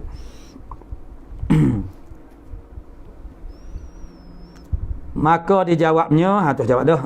Umpama bergerak-gerak ni. Su'ila radhiyallahu anhu. Ini soalan rentikan daripada soalan yang pertama lah ni. Masih lagi tentang ruh. Ditanya akan radhiyallahu anhu, itu Syekh Ramli, daripada yakni tentang apabila ziarah orang akan tubuhnya. Orang ziarah tubuhnya, tubuh orang yang mati. Tubuh orang yang mati pada petang Jumaat atau harinya hari Jumaat atau pagi Sabtu. Apa dia sebut petang Jumaat pagi Sabtu? Sebab masa tu roh tu baik. Gitu. Di atas mana pandang teman roh tubik tu. Jadi kalau hari lain tu tak apalah, roh dah ada pada badan orang mati dalam kubur tu. Pagi Jumaat tak apalah, tu petang Jumaat, pagi Sabtu. Tu. Jadi kalau kita pergi pagi Jumaat tak apalah, roh dah ada dengan tubuh tu, jadi tak timbul isu lah ni. Sekarang ni nak rayaknya orang panggil kita pergi ziarah orang dia tak ada di rumah dia. Jadi rakyat telefon kata kahwin mari rumah dia, kahwin tak boleh nak balik, tak jumpa jugalah ni. Jadi begitu kok ni. Jadi ni apabila ziarah orang akan tubuh orang mati ni. Pada petang Jumaat. Tu. Apa dia sebut petang Jumaat asal ni? Sebab roh tu tak ada masa tu. Tu. Atau harinya hari Jumaat, atau pada pagi Sabtu. Adakah bagi roh pendapat mana idrak? Pendapat mana kesedaran? Tahu kau ada orang ziarah dia tu. Kita mati duduk dalam kubur. Kita mesti ada masuk kita. Kalau aku mati dulu mau ziarah kubur, ziarah pagi Jumaat. Jangan petang ni.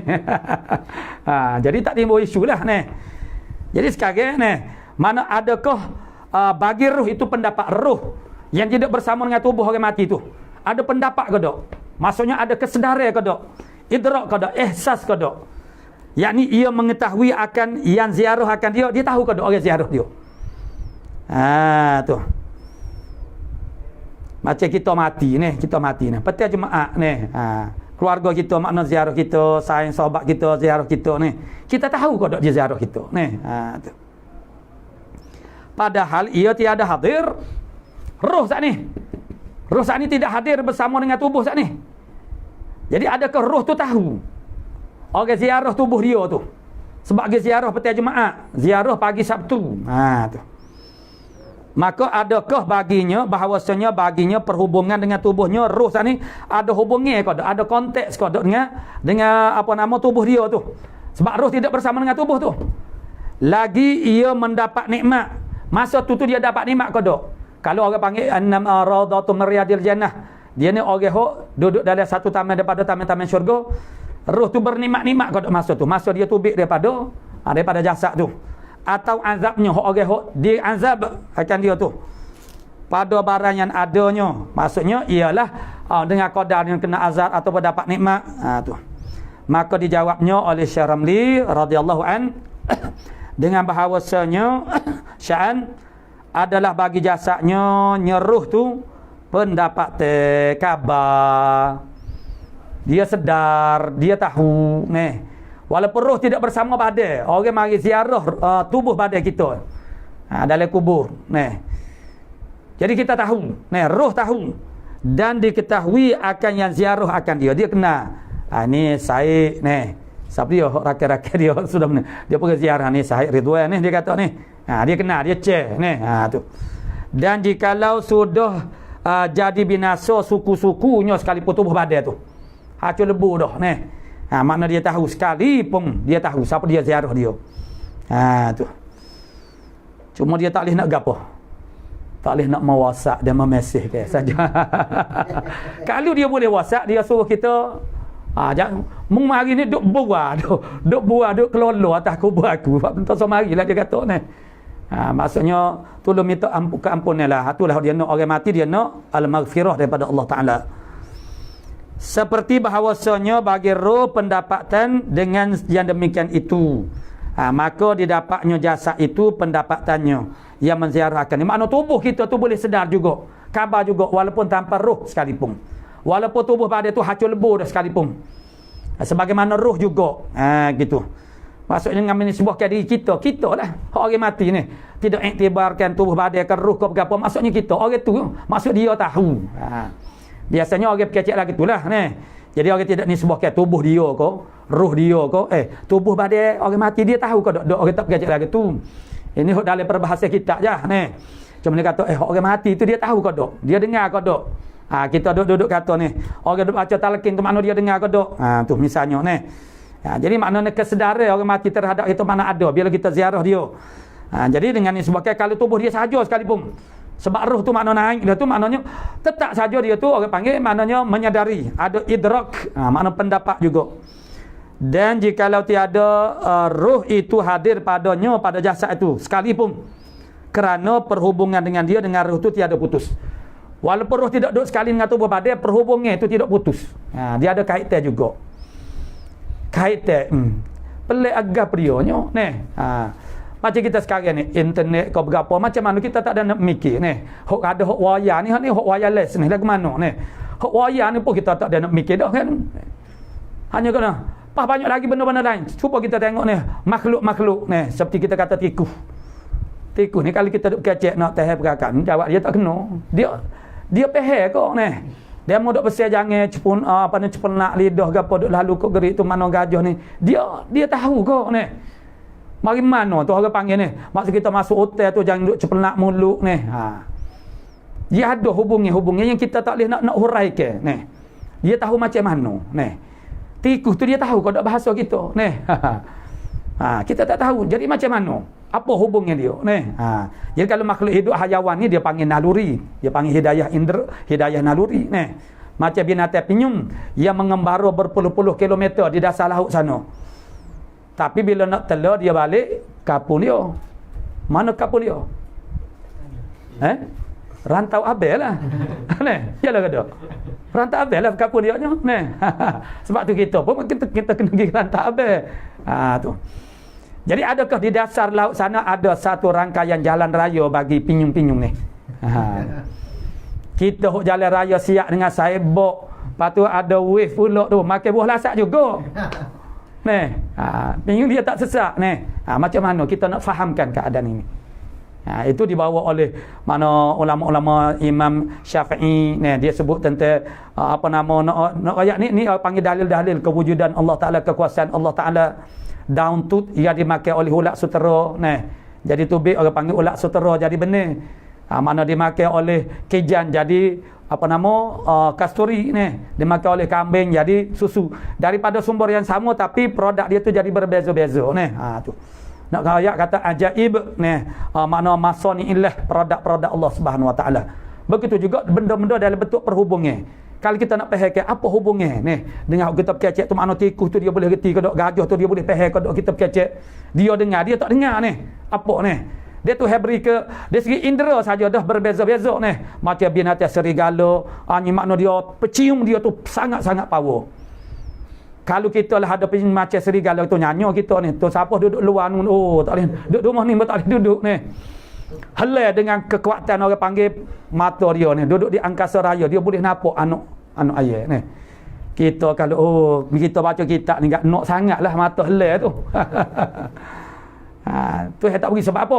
Sebab apa nak dia binatang tu beri hidayah indera dia tu power lebih kita manusia. Macam monyet beruk dia bergantung dia ni. Cuba kita bergantung sabar 5 minit. Jawab dia jatuh lebok. Kuat dia ni. Sebab apa? Sebab dia tak ada akal. Maka dia bergantung sepenuh-penuhnya kepada indera anggota. Manusia kerana Tuhan beri akal, maka Tuhan pelemah sikit. Pendengar dia sekadar dengar. Ni, pecium dia boleh juga cium ni bang. Tapi kalau dah jauh sangat tak boleh dah. Kalau jebak-jebak ni payah kita nak cia jebak. Mereka jebak bini kita, tok laki kita cia ni. Jebak orang. Tapi anjing siapa-siapa dia tak biasa kenapa dia boleh cia jebak. Mana cium bang, dia boleh kesal ni. Tu Tuhan beri kepada binatang, hayawan-hayawan sebab dia tidak ada hidayah akal. Maka dia bergantung sepenuhnya kepada indera. Indera tu anggota dan juga panca indera. Jadi makna tu nak ayat kita, roh dengan tubuh badan tu dia ada hubungi. Walaupun roh tidak duduk sekali lagu mana. Lagu mana bentuk hubungnya dia? Dalam bentuk gelombang macam mana? Tu. Dalam bentuk orang panggil apa dia? Itu maknanya tak hakikatnya itu majhul kepada kita. Banyak benda yang kita makna jahil tentang segala hakikat sesuatu. Tu. Cumanya pandangan ini menyatakan bahasanya ada hubungnya, perhubungnya. Tu. Itu perkataan yang boleh digunakan. Tu. Perhubungan tu macam mana? Tu macam elektrik ni lah. Boleh mengalir daripada sumbernya kepada ni. Macam air tu lah. Air pagi tu. Daripada kemubu. Rancangan pengairan kemubu. Boleh buat padi 2 kali setahun. Jadi, diambil di kemubu. Lepas tu, rangkaian tali air bersirak berselerok di seluruh negeri Kelantan kita kalau kita kada kalau kedah mada jadi berselerok tali air hingga ke boleh dibuat sebagai jalan pula tu batas tali air tu tu nak alih itu mana hubungnya siapa maksudnya ialah ambil pucuk air di kemubu tu orang mana orang di Macam boleh buat padi orang boleh buat padi sebelah sana pun boleh buat padi jauh-jauh sebab ada hubungnya bersambung-sambung itu satu hubungnya yang nampak kelih dengan mata lendai kita di sana dia ada pula hubung-hubungnya sebab inilah mana macam orang mana seorang ibu dia boleh rasa tak sedap hati boleh jadi anak dia ni dalam bahaya ke berapa sebab apa dia ada hubungnya dengan anak dia tapi kalau kita nak cerita hubungnya tu dalam bentuk tak boleh nak royak tapi dia dapat rasa dia dapat rasa mana anak dia ni nak berlaku benda yang tak molek tu. Dia lepas pada tu dia terima berita sungguh. Tu. Qala musannif rahimahullah taala, jadi walaupun tak ada roh pada jasad itu, jasad tu dia boleh menindera, orang panggil boleh khabar tahu siapa-siapa dia yang maknanya yang menziarahi dia, yang datang kepadanya. Tiada pada kerana perhubungan dia tu tiada putus. Faraq inilah faraq kepada masail. Jadi faraq kepada masalah saat ni dia ada faraq dia pula. Sebab tu dinamakan furu'ul masail. Faraq kepada soalan tu. Soalan tu bertanya tentang masalah. Masalah dalam fiqh saat ni. Kemudian masalah tu pula dia ada faraq dia. Tercawan ya tafarra'u minha. Tercawan daripadanya furu'un beberapa cawangan pula. Dijadikan roh dahulu daripada jasad dengan 4,000 tahun. Roh dijadikan dulu daripada jasad 4,000 tahun. Dan roh tiada binasa, roh tidak pernah binasa pun. Dan akhirnya dalam tasawuf kita maknanya roh itulah hakikatul insaniyah, hakikat manusianya ialah roh lah. Yang dikhitab akan kita, yang dilarang akan kita, roh kita tu lah. Aqimus salah, yang diazab dalam kubur, yang dinikmatkan dalam kubur, roh yang dihimpunkan di padang mahsyar, roh kita lah. Tubuh badan kita ni bersilih ganti. Hak yang ditanya dalam kubur tu hancur lebuh habis dah. Tu.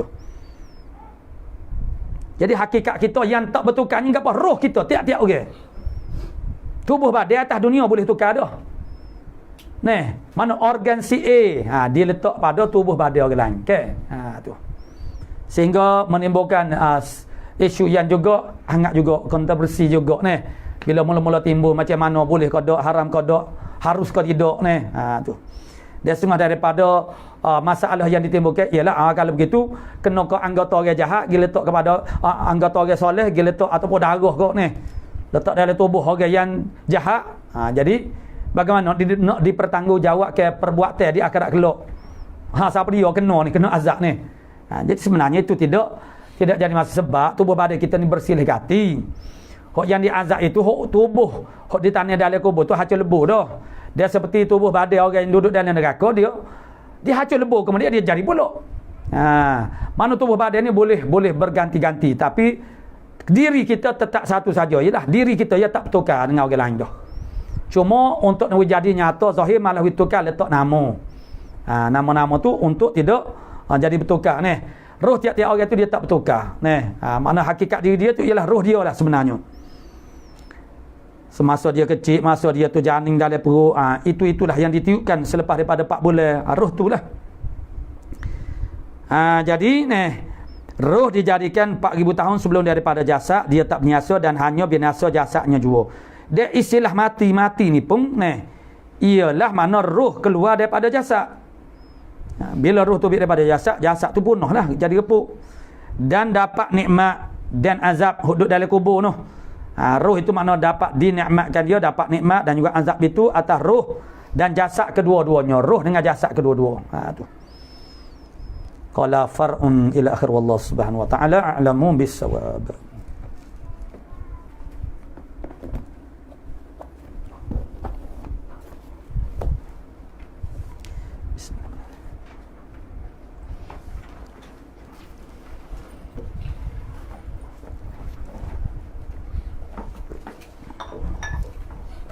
أعوذ بالله من الشيطان الرجيم بسم الله الحمد لله الذي نحمده ونستغفره ونعوذ بالله من شرور أنفسنا faman yahdihillahu fala mudilla lahu. Amma ba'd. Faqala Syekh Al-Mu'allif rahimahullah ta'ala wa nafa'ana bi ulumihi fid dharain. Amin ya rabbal alamin.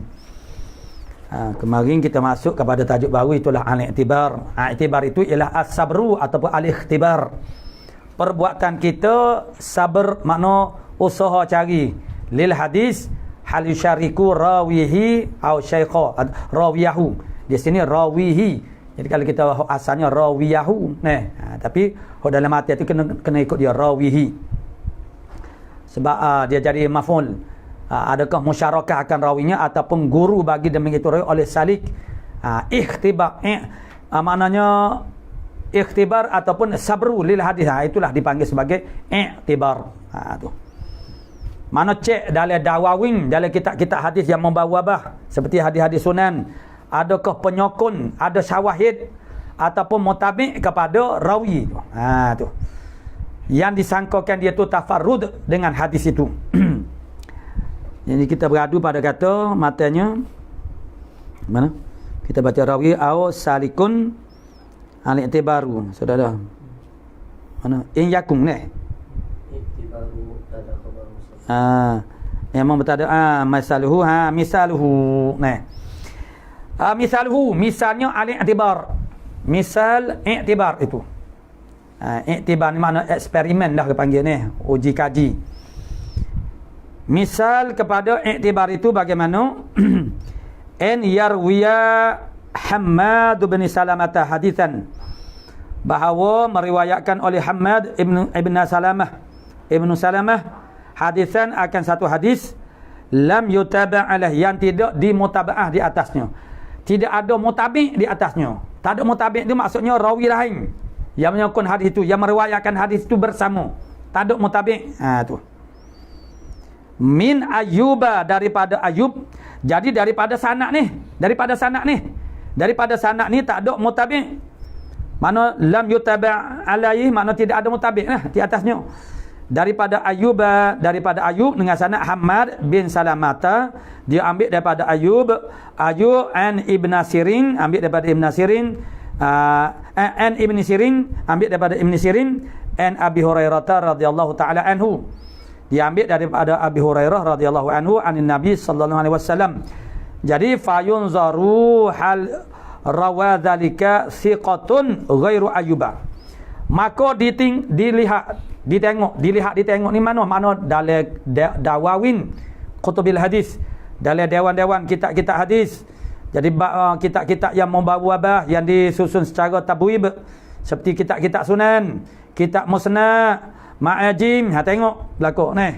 Fayunzaru hal rawadzalika, adakah meriwayatkan demikian itu hadis siqatun, oleh orang yang siqah, ghairu Ayyuba, yang lain daripada Ayyub. Adakah orang lain daripada Ayyub itu ni? Kerana di sini disangkakan Ayyub itu tafarrud dengan riwayat ni. Jadi pada masa sekarang tak ada mutabi' lah Ayyub tu. Dia makna Ayyub tu makna tafarruda. Tapi cek dulu, cari dulu ada ke tidak yang mutaba'ah, mana yang mutaba'ah, mana yang menyokong Ayyub, maksudnya yang meriwayat hadis tu selain daripada Ayyub ni. Adakah ada orang sikoh selain daripada Ayyub yang meriwayatkan hadis ni? And Ibn Sirin. Adakah ada orang lain ambil hadis tu daripada Ibn Sirin? Ayyub diambil daripada Ibn Sirin. Ayyub diambil hadis ni daripada Ibn Sirin. Jadi pada mulanya orang tu ingat kata dia ni tafarrud. Dia seorang, dia mengaji sama seorang ya dengan Ibn Sirin. Lalu dibuat analisa, kaji, cari adakah ada orang lain juga yang mengaji hadis tu daripada Ibn Sirin. Yang ambil hadis tu dengan Ibn Sirin. Tak kira lah mengaji sekali dengan dia tu, mengaji suku-suku kok. Tak tahu ni. Boleh jadi mengaji suku-suku, seorang-seorang ni. Makna masing-masing tu minta. Jadi Tok Guru pun meraihkan mereka berdua pada masa yang berbeza-beza. Jadi hadis yang sama, guru yang sama.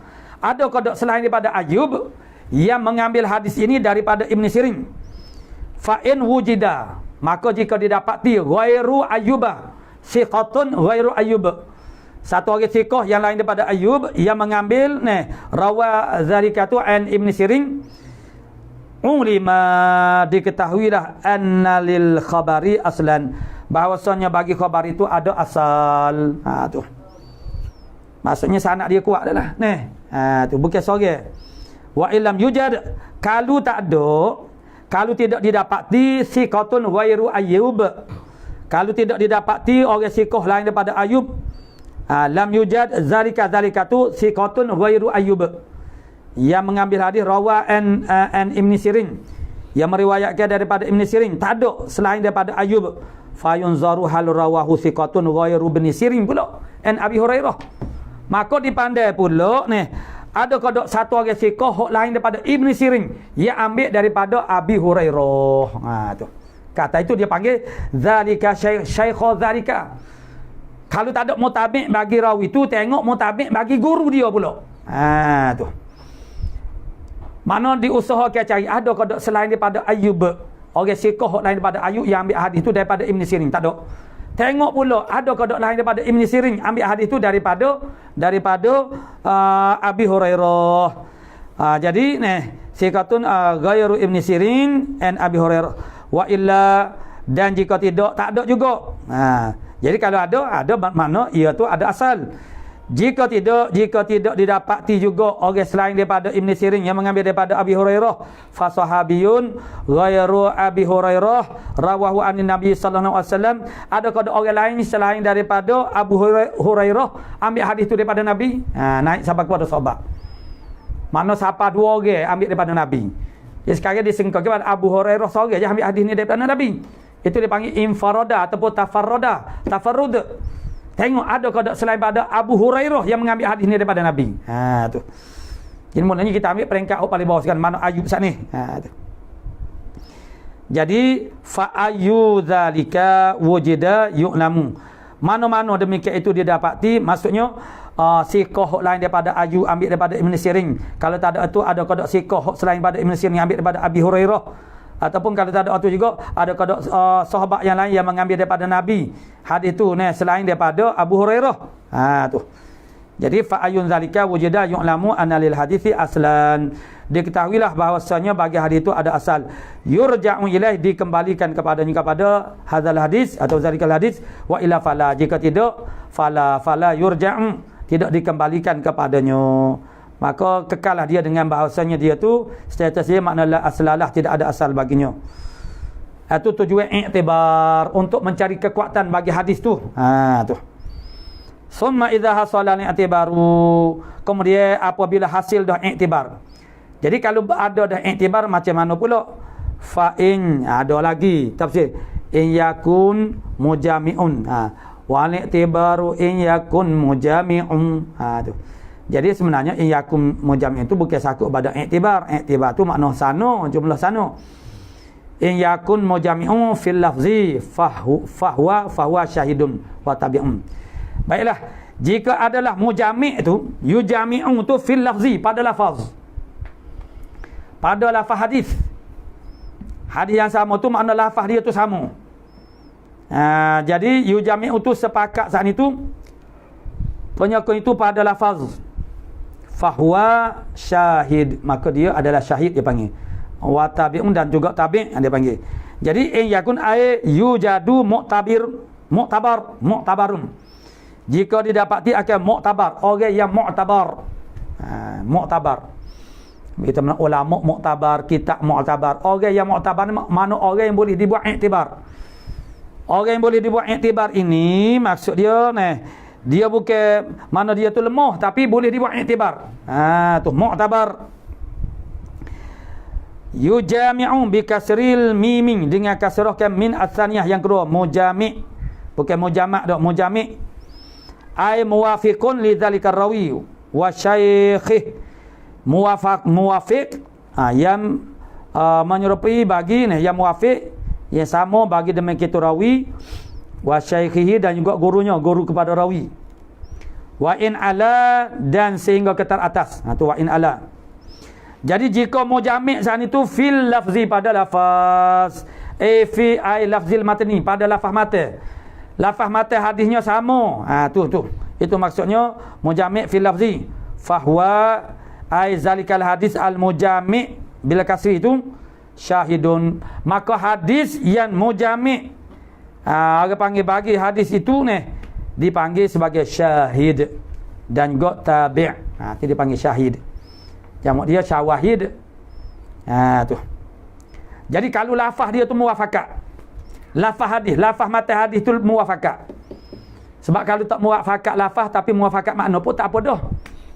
Kalau muwafaqah dari sudut lafaz makna sudah tentulah Maknanya muwafaqah pada lafaz maka mujami' hadis tu dia panggil yang menyokong hadis tu dipanggil sebagai syahid dan juga tabi'. Wa sa'id aidan. Dan dinamakan sebagai sa'id juga.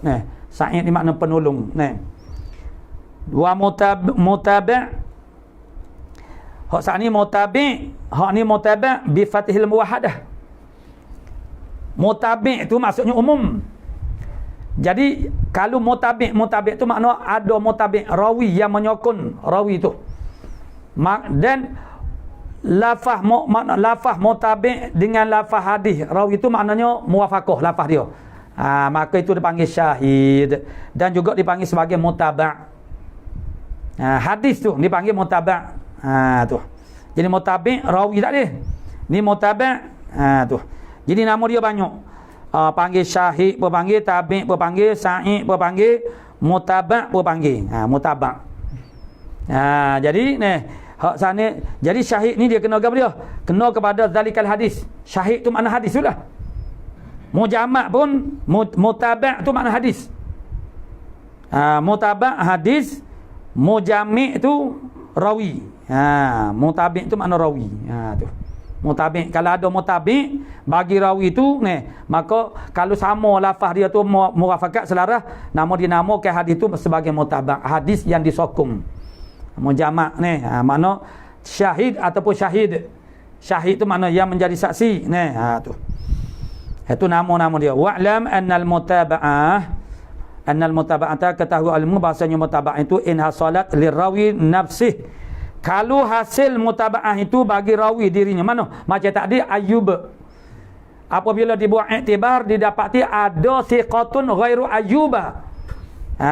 Yang mengambil daripada Ibn Sirin. Mana rawadzalika hadis an Ibn Sirin. Maka dipanggil sebagai fatammah. Dia panggil mutaba'ah tammah. Tu. Wa in asalat li syaikhihi, kalau hasillah mutaba'ah saat ni bagi tok guru dia.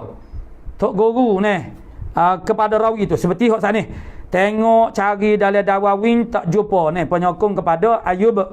Tapi selain daripada Ayub tu ada ngambil daripada Ibn Sirin, tak ada. Kemudian cek pula Ibn Sirin ambil daripada Abi, ada ke tak? Ada ke lain. Situ dia panggil tu bukan tamah, hak sana tamah. Maka wa in hasalat li syaikhihi faman fawqahu, maka mereka yang di atas syaikhihi itu faqasiratun, maka qasirah, panggil qasirah. Misalnya mutaba'ah tu berlaku pada tahap Ibn Sirin. Tu. Hak rawi tu mana rawi mana Ayub, rawi hak mula-mula tu. Ya kalau berlaku pada Ibn Sirin ataupun pada Abi Hurairah, nama dia mutaba'ah qasirah. Tu. Mislu tammati. Misa mutaba'ah yatamah ma rawahu asy-Syafi'i an Malikin an Abdullah bin Dinar an Ibn Umar. Hadis yang meriwayatkan dia oleh Imam Syafi'i, ambil daripada Imam Malik, ambil daripada Abdullah bin Dinar, ambil daripada Ibn Umar, anna Rasulullah sallallahu alaihi wasallam qala, bersabda, asy-syahru tis'un wa ishruna. Bulan-bulan ni ialah 29 hari. Kalau begitu fala tasumu hatta tarawil hilala, maka janganlah kamu puasa sehinggalah tarau makna melihat, sehinggalah kalau kamu melihat akan hilal makna anak bulan. Wala tuftiruhin hatta tarahu, dia jangan kamu berbuka, yakni geraya lah, berbuka maksudnya geraya, hatta tarahu sehingga kamu nampak akan dia akan hilal anak bulan Syawal. Tu maksudnya anak bulan Ramadan. Fa ighumma alaikum, makna tak nampak lah ni, maka jika dirimkan di atas kamu, makna jerbu, bermaknanya tak nampak dia bukan masalah anak bulan ni. Sekadang-kadang setengah orang ni mana dia kata anak bulan ada besar ada. Dia bukan isu anak bulan ada ke tak ada. Anak bulan tu ada, nampak ke tak nampak Bukan hakikat wujud. Kalau hakikat wujud memang wujud, boleh dibuktikan. Cuma tidak nampak ketika takrib matahari dalam tempoh masa 20 minit lebih begitu, tak sampai setengah jam pun. Masa itulah anak-anak boleh tu sedang takrib masuk juga dalam matahari. Masa itulah kita rayah. Jadi habis masa tu orang tak rayah dah. Jadi duduk rayah lagi kat gila aku panggil. Mudah tengok gapo lagi terapung tu. Mana anak boleh dah turun dah. Maghrib juga dah. Jadi nak terapung namanya nak tengok guananya. Jadi maknanya itu mana nampak. Makna Nabi kata mung puasa kalau nampak. Mana li ru'yatih. Wa afdal mana li ru'yatih, kerana nampak, bukan kerana ada dah. Itu dia bukan talazum. Ada dengan wujud. Ada dengan mana nampak dengan wujud tidak talazum. Kalau nampak dengan tahu itu talazum. Nampak dengan tahu. Jadi kalau tahu makna nampak, rakyat kata nampak tapi maksud dia tahu. Rakyat tahu tapi maksud dia nampak. Adapun wujud tak semesti. Wujud dengan tahu tidak lazim waktu. Wujud maknanya kita kata pukul sekian-sekian. Kalau kita tak tahu pukul sekian, pukul 3, dia tetap pukul 3. Tidak nanti kita tahu baru dia tu jadi tidak. Itu maknanya tidaklah wazim makna nampak dengan wujud. Bukan kerana ada anak boleh, kerana nampak anak boleh. Tu. Dia maksud nampak sini gap dia tahu. Kalau nampak anak boleh, jawab dia kat kita ni tak puasa pas bila. Bila masuk kita nampak anak bolehnya. Kalau kita nampak tu besar dah tu, bukan hilang dah tu. Tu. Ni orang tengok tu ialah orang panggil puasanya. Tu. Tapi kalau tak nampak fa in humma alaikum, itu menunjukkan bukan wujud dia. Tak nampak tu kerana rem jerbu. Fa akmilul iddata 30, maka sempurnakan oleh kamu akan iddah tempoh masa 30. Esok puasa lagi lah. 30. Mana 30 Ramadan. 30 Ramadan. Zanna qaumun, telah menyangka oleh satu kaum. Jadi wujudnya iktibar ini apabila wujudnya orang panggil persepsi, maknanya tanggap orang bahasanya hadis itu riwayat rawi itu tafarrud. Maknanya bersendirian meriwayatkan hadis itu. Jadi ada satu kaum, satu kumpulan yakni minal ulama lah menyangkakan anna Syafi'iyya, bahawasanya Imam Syafi'i tafarrada bihi an Malikin, tafarrud dengannya dengan hadal hadis daripada Imam Malik. Jadi ada satu kumpulan ulama menyangka bahasanya Imam Syafi'i seorang aja orang panggil belajar hadis ni daripada Imam Malik. Orang lain tak ambil hadis ni. Itu sangkaan. Lalu fa'adduhu fi gharaibihi, maka membilan mereka itu kaum saat ni akan hadal hadis fi gharaibihi, pada hadis-hadis gharib Imam Syafi'i. Imam Syafi'i ini ada koleksi hadis-hadis gharib. Maka mereka pun letakkan hadis ni dalam kumpulan Gharaib Syafi'i. Masuk kumpulan hadis-hadis Gharib Imam Syafi'i seorang tu. Lianna ashab Malikin rawahu bilafzin, kerana sahabat-sahabat mana anak murid kepada Imam Malik meriwayatkan hadzal hadis dengan lafzi fa in ghamma alaikum faqdirulah. Begitu. Hak ni fa aqmilul iddata 30. Tu. Jadi maknanya lafaz anak murid kepada Imam Malik lainnya fa in ghamma alaikum faqdirulah. Lakin taba'a Syafi'iyya al-Qanabiyyu, akan tetapi sebenarnya taba'a Syafi'iyya mutaba'ah akan Imam Syafi'i al-Qanabiyyu oleh Qanabi. Tu Syafi'i jadi maf'ul. In Malikin ambil daripada Malikin. Maksudnya dengan lafaz fa akmilul iddata 30 ni bukan Imam Syafi'i seorang aja, ambil daripada Imam Malik. Ada satu orang lagi, siapa dia? Nama dia Al-Qanabiyyu. Tu. Itu dia panggil dia panggil mutaba'ah yang tammah. Tu sebab mana yang mutaba'ah tu pada rawi yang dizonkan tafarrud tu. Tu. Wa mithalul qasirah, misal mutaba'ah qasirah, maksudnya mutaba'ah itu bukan berlaku pada rawi yang disangka ke tafarrud, tapi pada guru dia. Tu. Mutaba'ah itu berlaku pada guru dia. Misal dia riwayatu Asimin an abihi, riwayat Asim daripada ayah dia. Ayah Asim, siapa dia? Ayah dia Muhammad bin Zaid, nama ayah kepada Asim. Jadih Muhammad bin Zaid ni diambil daripada tuknya Tok Asim. Tok Asim tu siapa dia? Zaid lah. Mana Muhammad tu ambil daripada Zaid ni. Tu. Siapa dia? Abdullah ibn Umar. Daripada tuknya. Tuk siapa dia ni? Tuk sentom ni. Datuk dia mana? Abdullah ibn Umar. Datuk ni nampak-nampaknya Tuk Muhammad bin Zaid lah. Bukan saat ni. Bukan tuk kepada Asim. Tuk kepada makna Muhammad bin Zaid. Dia kadang-kadang makna yang cucu dia tak ambil daripada ayah dia ambil daripada tuk dia. Dia tak belajar dengan ayah dia ni. Dia tak lagi dengan ayah dia sendiri. Dia belajar dengan tuk dia. Dengan tuk tak apa ni. Tu. Sama-sama tuk guru silap belaka ni. Jadi ni itu Abdullah bin Umar, maknanya tuk kepada Muhammad bin Zaid ni. Fakammilu 30. Fakammilu, sempurnakan oleh kamu akan 30. Wa fi Muslim min riwayati Ubaidillah bin Umar. Ini Ubaidillah bin Umar an Nafi' an Ibn Umar. Nafi' ni maula bagi Ibn Umar. Tu hamba bagi Ibn Umar. Dia salsalatu zahab, sanak yang keemasan, mana yang terbaik. Malik ambil daripada Nafi' daripada Ibn Umar, atau Syafi'i daripada Malik, daripada Nafi' daripada Ibn Umar, ataupun Imam Ahmad bin Hanbal daripada Imam Syafi'i, daripada Imam Malik, daripada Nafi' daripada Ibn Umar. Jadi Nafi' ambil daripada Nafi' ambil daripada Ibn Umar bilafzi faqaduru. Jadi faqaduru lahu 30. Makna cukupkan baginya, makna 30. Tu.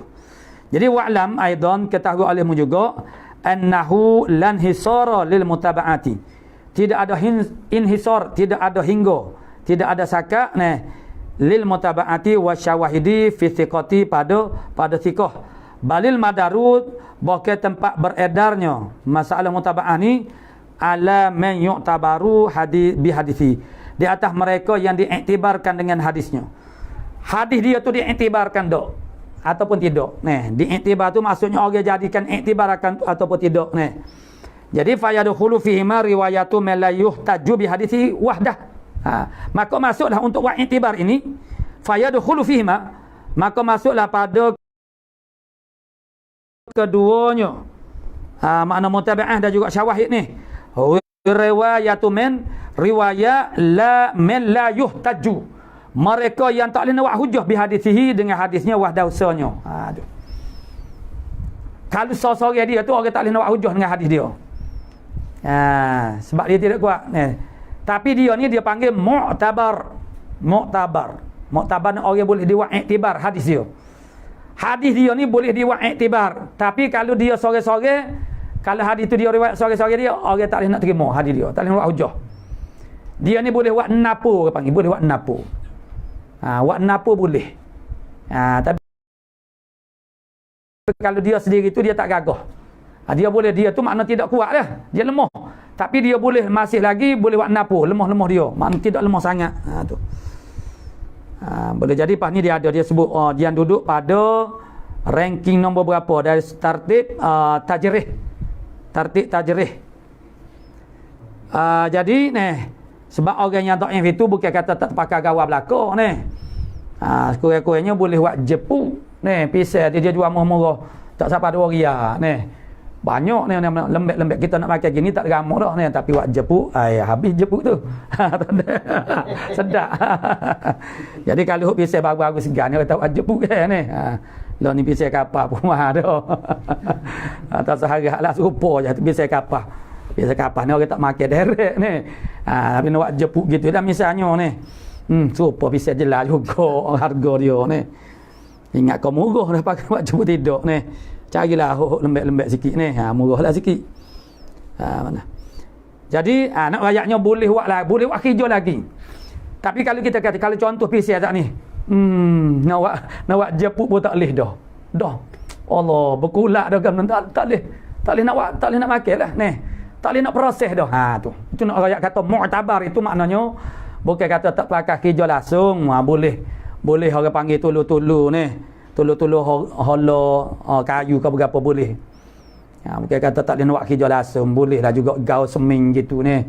Tapi nak ikat batu aja kau tak reti ni. Gaul seming boleh lah. Punggah bagai boleh lah. Tak apa dah tu. Tu. Enggak tukar pun dia nak buat kerja dia juga menjual belakang nyanyi lah letih lah. Jadi tulu-tulu tukar boleh lah. Gitulah. Tapi kalau hok lembek berdoa tak usah kata nak tolong tu. Wak menyusah tak usah mari sini wak serabu. Kenok begotu kenok menyusah kau tu ke pula. Ayah dia bawa ni. Mak dia bosan duduk rumah ni. Bawa ni. Okey, dia menokeh bawa lah dia mung kenok air. Tuai rumah akak air ni. Kenok air kata Allah serabu pecah. Terbalik kuai gelas Allah serabu lah. Semula pula tak bawa lah ni. Ya kalau bawa gi tolong ayah mung kan. Gi buat gapo boleh tolong Allah kayu gau seming tak apa dah. Tu maksudnya mu'tabar. Tapi kalau nak lok ke dia nak agak ke dia buat tak boleh nak buat. Kalau dia topi orang ikut orang boleh lah. Begitulah. Kira orang tukar-tukar dekat kali dekat ni. Kalau nak suruh dia apa pun tak pergi buat ni, boh dia pergi cocok ni. Boh dia pergi cocok basing lah ni. Dan boh mong ni jajak mong tak cocok. Kita tak boleh nak buat. Kita juga harus mengikut dia suruh buat je ni. Kalau lok kita kan jadi muka lain lah. Tak jadi sebut dia makan dok no. Gitulah maksudnya gambar makna mu'tabar ni. Maksudnya dia tu kalau hadis dia sore-sore dia tak boleh nak hujah. Tak boleh nak dalil lah. Tapi dia pakai hijau juga. Mana dia boleh pergi tampul, mana tampal. Maksud dia boleh kuatkan. Kerana makna syawahid dan mutaba'ah dia ifadatah apa tak kemarin ifadatul mana taqwiyah. Ifadah taqwiyah nak menguatkan. Dia sendiri tidaklah kuat sangat ni. Tu. Nak buat sendal, buat baji gitu je. Ambil kayu-kayu lejo-lejo ni boleh lagi ni. Benda hok lejo-lejo tu boleh lagi kita buat kerja, buat selit-selit, buat baji ni. Tu. Jadi ni fayadkhulu fi ma likaunihi ma'dudan fi du'afa. Sebab apa la yuhtaju bi hadithihi wahdah. Bapa tidak dibuat hujah dengan hadis dia sendirinya likaunihi kerana bahawasanya kerana keadaannya muktabar tu. Muktabar ni oranglah muktabar ni. Dia kitab pun muktabar, ulama muktabar, kitab yang muktabarah ni. Orang pun makna muktabar kau tak muktabar. Tu. Muktabar tu dari segi ilmu kau, dari segi hok kira ramai-ramai ni. Kalau ramai-ramai ni kalau kita kata hok dia tidak ada iktibar langsung tak masuk buku dia tu ni. Dia mengikut pandangnya dia. Dia orang kata buat kira dengan dia tu. Itu maknanya ghairu mu'tabar tu. Tu. Likaunihi kerana bahawa keadaannya mu'tabar itu makdudan dibilangkan dia fi du'afa daripada kalangan orang dhaif. Dia ni termasuk dalam kategori rawi yang dhaif. Dia tu. Maka dengan sebab tu hadis dia tidak boleh dibuat ihtijaj. Tapi dia boleh digunakan untuk jadi syawahid ataupun mutaba'at. Tu dia. Li'anna li'atimada ala man tuba'a. Kerana yang diiktimadkan itu di atas mereka yang dimutaba'ahkan itu. Cuma orang yang dimutaba'ah tu dia juga lemah, makna kena ada sokongnya ni. Bal qad yakunu kullu minat tabi'in wal mutaba'. Bahkan kadang-kadang adalah tiap-tiap daripada tabi' yang mengikut dengan mutaba' itu bi fathil muhadath la i'tibada alaih. Kedua-dua tu tak boleh iktimad belaka, tapi bila gabungnya kedua tu dia jadi kuat. Iktimad itu berdasarkan kepada majmu'. Majmu' tu maksudnya gabungan. Kombinasi ni. Gandingnya bersama kedua tu. Tapi di atas tabi' dengan utamak kalau sore-sore dak belaka. Hak sani mentuba' sani tu kadang-kadang boleh iktimad ni. Dia tu maknanya orang panggil iktimad tu bila ada orang yang menolong dia. Tu. Jadi kadang-kadang keadaannya tiap-tiap orang daripada tabi' dan juga mutabak itu makna kedua-dua tu tak ada iktimad di atas dia. Kama zakarahu al-Qustullani sebagaimana menyebutkan dia akan matu oleh Qustullani an syaikhihi daripada tok guru dia. Sabda tok guru Qustullani as-Sakhawi. Fabijt itu sebagaimana disebut oleh Sakhawi lah. Maka fabijtima'ihima maka dengan perhimpunan keduanya, gandingan keduanya, gabungnya, kombinasi keduanya, barulah orang panggil tahsulul quwah, hasillah oleh kekuatan. Sebagaimana kata Ustaz Wei kita dia panggil admin tu. Jadi kuatlah sikit tu. Jadi maknanya hasillah kekuatan, hasil gandingan. Bergabung, bekerjasama sana ni. Kalau atas diri masing-masing satu benda ni, tiap-tiap orang tu kalau atas orang tu nak akak dia tak gerak. Tapi kalau bergabung dua orang tu dia boleh jadi gerak. Tapi orang yang gagah, yang kuat, sore-sore dia pun dia boleh hakak. Bukan dua benda yang seumpama, dia boleh hakak lagi. Tu orang yang power ni. Maka orang yang seumpama itu dipanggil sebagai orang man yuqbalu. Orang panggil tafarruduh. Orang yang diterimakan akan tafarrudnya. Tu. Jadi kalau macam Imam Syafi'i ni, kalau dia tafarrud pun tak ada masalah. seorang yang seumpama Imam Syafi'i sat ni. Cumanya dibuat iktibar nak cari juga ni. Adakah ada orang lain yang meriwayatkan daripada Malik, Imam Malik hadis ni? Rupa-rupanya ada. Kau nak Al-Nabiyyu ni ada ni. Jadi bertambah-tambah kuatlah. Tapi dengan sore-sore Imam Syafi'i pun tak boleh nak dipertikai dah ni. Kita ni kalau terlalu lemah, 3 orang pun tak boleh nak buat apa juga ni. Kelipah duk tengok belakang. Tak pandai belakang ni. Tak jadi suruh juga. Dia kena ada pala kuat tu ni. Jadi kita ju kaca boleh lah ni. Jadi kadang-kadang tak ada pala ni. Tak ada ketua. Chef tu tak ada. Jadi tak boleh nak buat lah. Tak ada orang yang pandai. Orang pandai tu sore-sore dia jadi kerja cuma susah lah sikit dia ni. Dan kita ni 2-3 orang pun tak boleh nak buat. Wal mu'tabaru, siapa dia ni mu'tabar ni? Wal mu'tabaru wa huwa alladhi yuzkaru hadithuhu lil istishhad bih. Mu'tabar ni ialah ni mu'tabar ni ialah rawi dhaif lah. Tapi dia mu'tabar. Perkataan mu'tabar tu makna dibuat kira lagi. Iaitu mereka yang disebutkan hadisnya bagi buat istishhad, buat dalil dengannya. Yang mana hadis dia tu sebut huwa al-madhkur fil martabati rabi'ati wal khamisati min maratibit tajrih. Itulah mereka yang disebut pada martabat keempat, martabat kelima daripada martabat tajrih. Tajrih ni makna luka, makna dhaif. Dia du'afa ni dia ada 5 martabat. Nombor 1 tu terlalu dhaif. Lemah sangat-sangat. Lembek berdoa nah. 2 tu kurang sikit, 3 pun tak boleh nak jadi muktabar lagi. Ya keempat ni dhaif juga tapi dhaif tak berapa dhaif. 5 ni tak dhaif sangat ni. 4 dengan 5 ni boleh buat iktibar, mana boleh buat mutabaah. Hak 1 2 3 tak usah kata dia sendiri tu buat ijtihad. Nak tak mutabaah orang lain pun tak boleh. Jadi hak 4 dengan 5 ni walaupun dhaif masih pakai kerja lagi. Itu kita akan tengok siapa dia kah yang dikategorikan sebagai orang yang kelima, orang yang keempat ni. Maksudnya panggilan yang macam mana? Kalau yang nombor 1 tu apa dia? Kadzab. Tu kadzab. Kadzab tu nombor 1 tu. Kadzab nombor 1 ni pendusta. Tu. Kalau kita ambil Melayu ni, orang ni iktibar orang ni orang yang ada kualiti kau tidak ni. Kalau bakal kita bagus dia, hebat dia ni. Hebat dia, bisa. Tu maksudnya mantap lah ni. Kalau kata lagu mana dia ni boleh buat jam. Boleh lah tu lagu mana. Boleh lah. Jadi kalau ikut-ikut orang tu boleh lah ni. Kalau kita nak dia tu pala tak boleh. Tu. Sama ada dari segi kedok mana tak pakai gawar dia tu. Orang tak masuk buk lagu tu ni. Jadi kita faham lah tu makna. Tapi istimal kita ni kita tak susun martabat dia ni. Tapi dalam bab periwayatan ini makna dia kita kena pasti setara mana orang. Ya walaupun kata dia tu lemah, kata tak terpakai gawar sikit habuk nak dia. Ada. Samalah juga hadis dhaif. Hadis dhaif ni bukan kata mana tak terpakai gawar sikit habuk ni. Tu. Masih lagi orang panggil ruan untuk dia ni. Maksudnya dalam bab fadailil amal, fadailil ashkhas. Patu pula kalau dia bergabung dia boleh jadi hasan li ghairihi, dia naik pakat juga ni. Jadi bukan kata kalau dak yang pakat tahu ni, buruk pakat tahu, tengok dulu pilih. Takut-takut ada boleh guna ni. Tu. Wa ghairuhu dan lain daripada mu'tabar wa huwa man la yuktabu, mereka yang tidak ditulis hadir lil istishhad bihi, bagi nak buat istishhad dengannya dengan man saat ni man zukira fi salatil awali, mereka yang disebut pada 3 yang pertama iaitu martabah al-ula, al-thaniyah, al-thalithah. Itu terlalu dhaif. Tak boleh nak buat apa dah, dhaif sangat tu. Tu. Kalau jahat jahat terlajuk nah gitulah. Wasatatil maratibu insya-Allah taala, lagi akan datanglah martabat tajrih ni insya-Allah taala ila akhir, wallahu subhanahu wa taala a'lamu bis-shawab.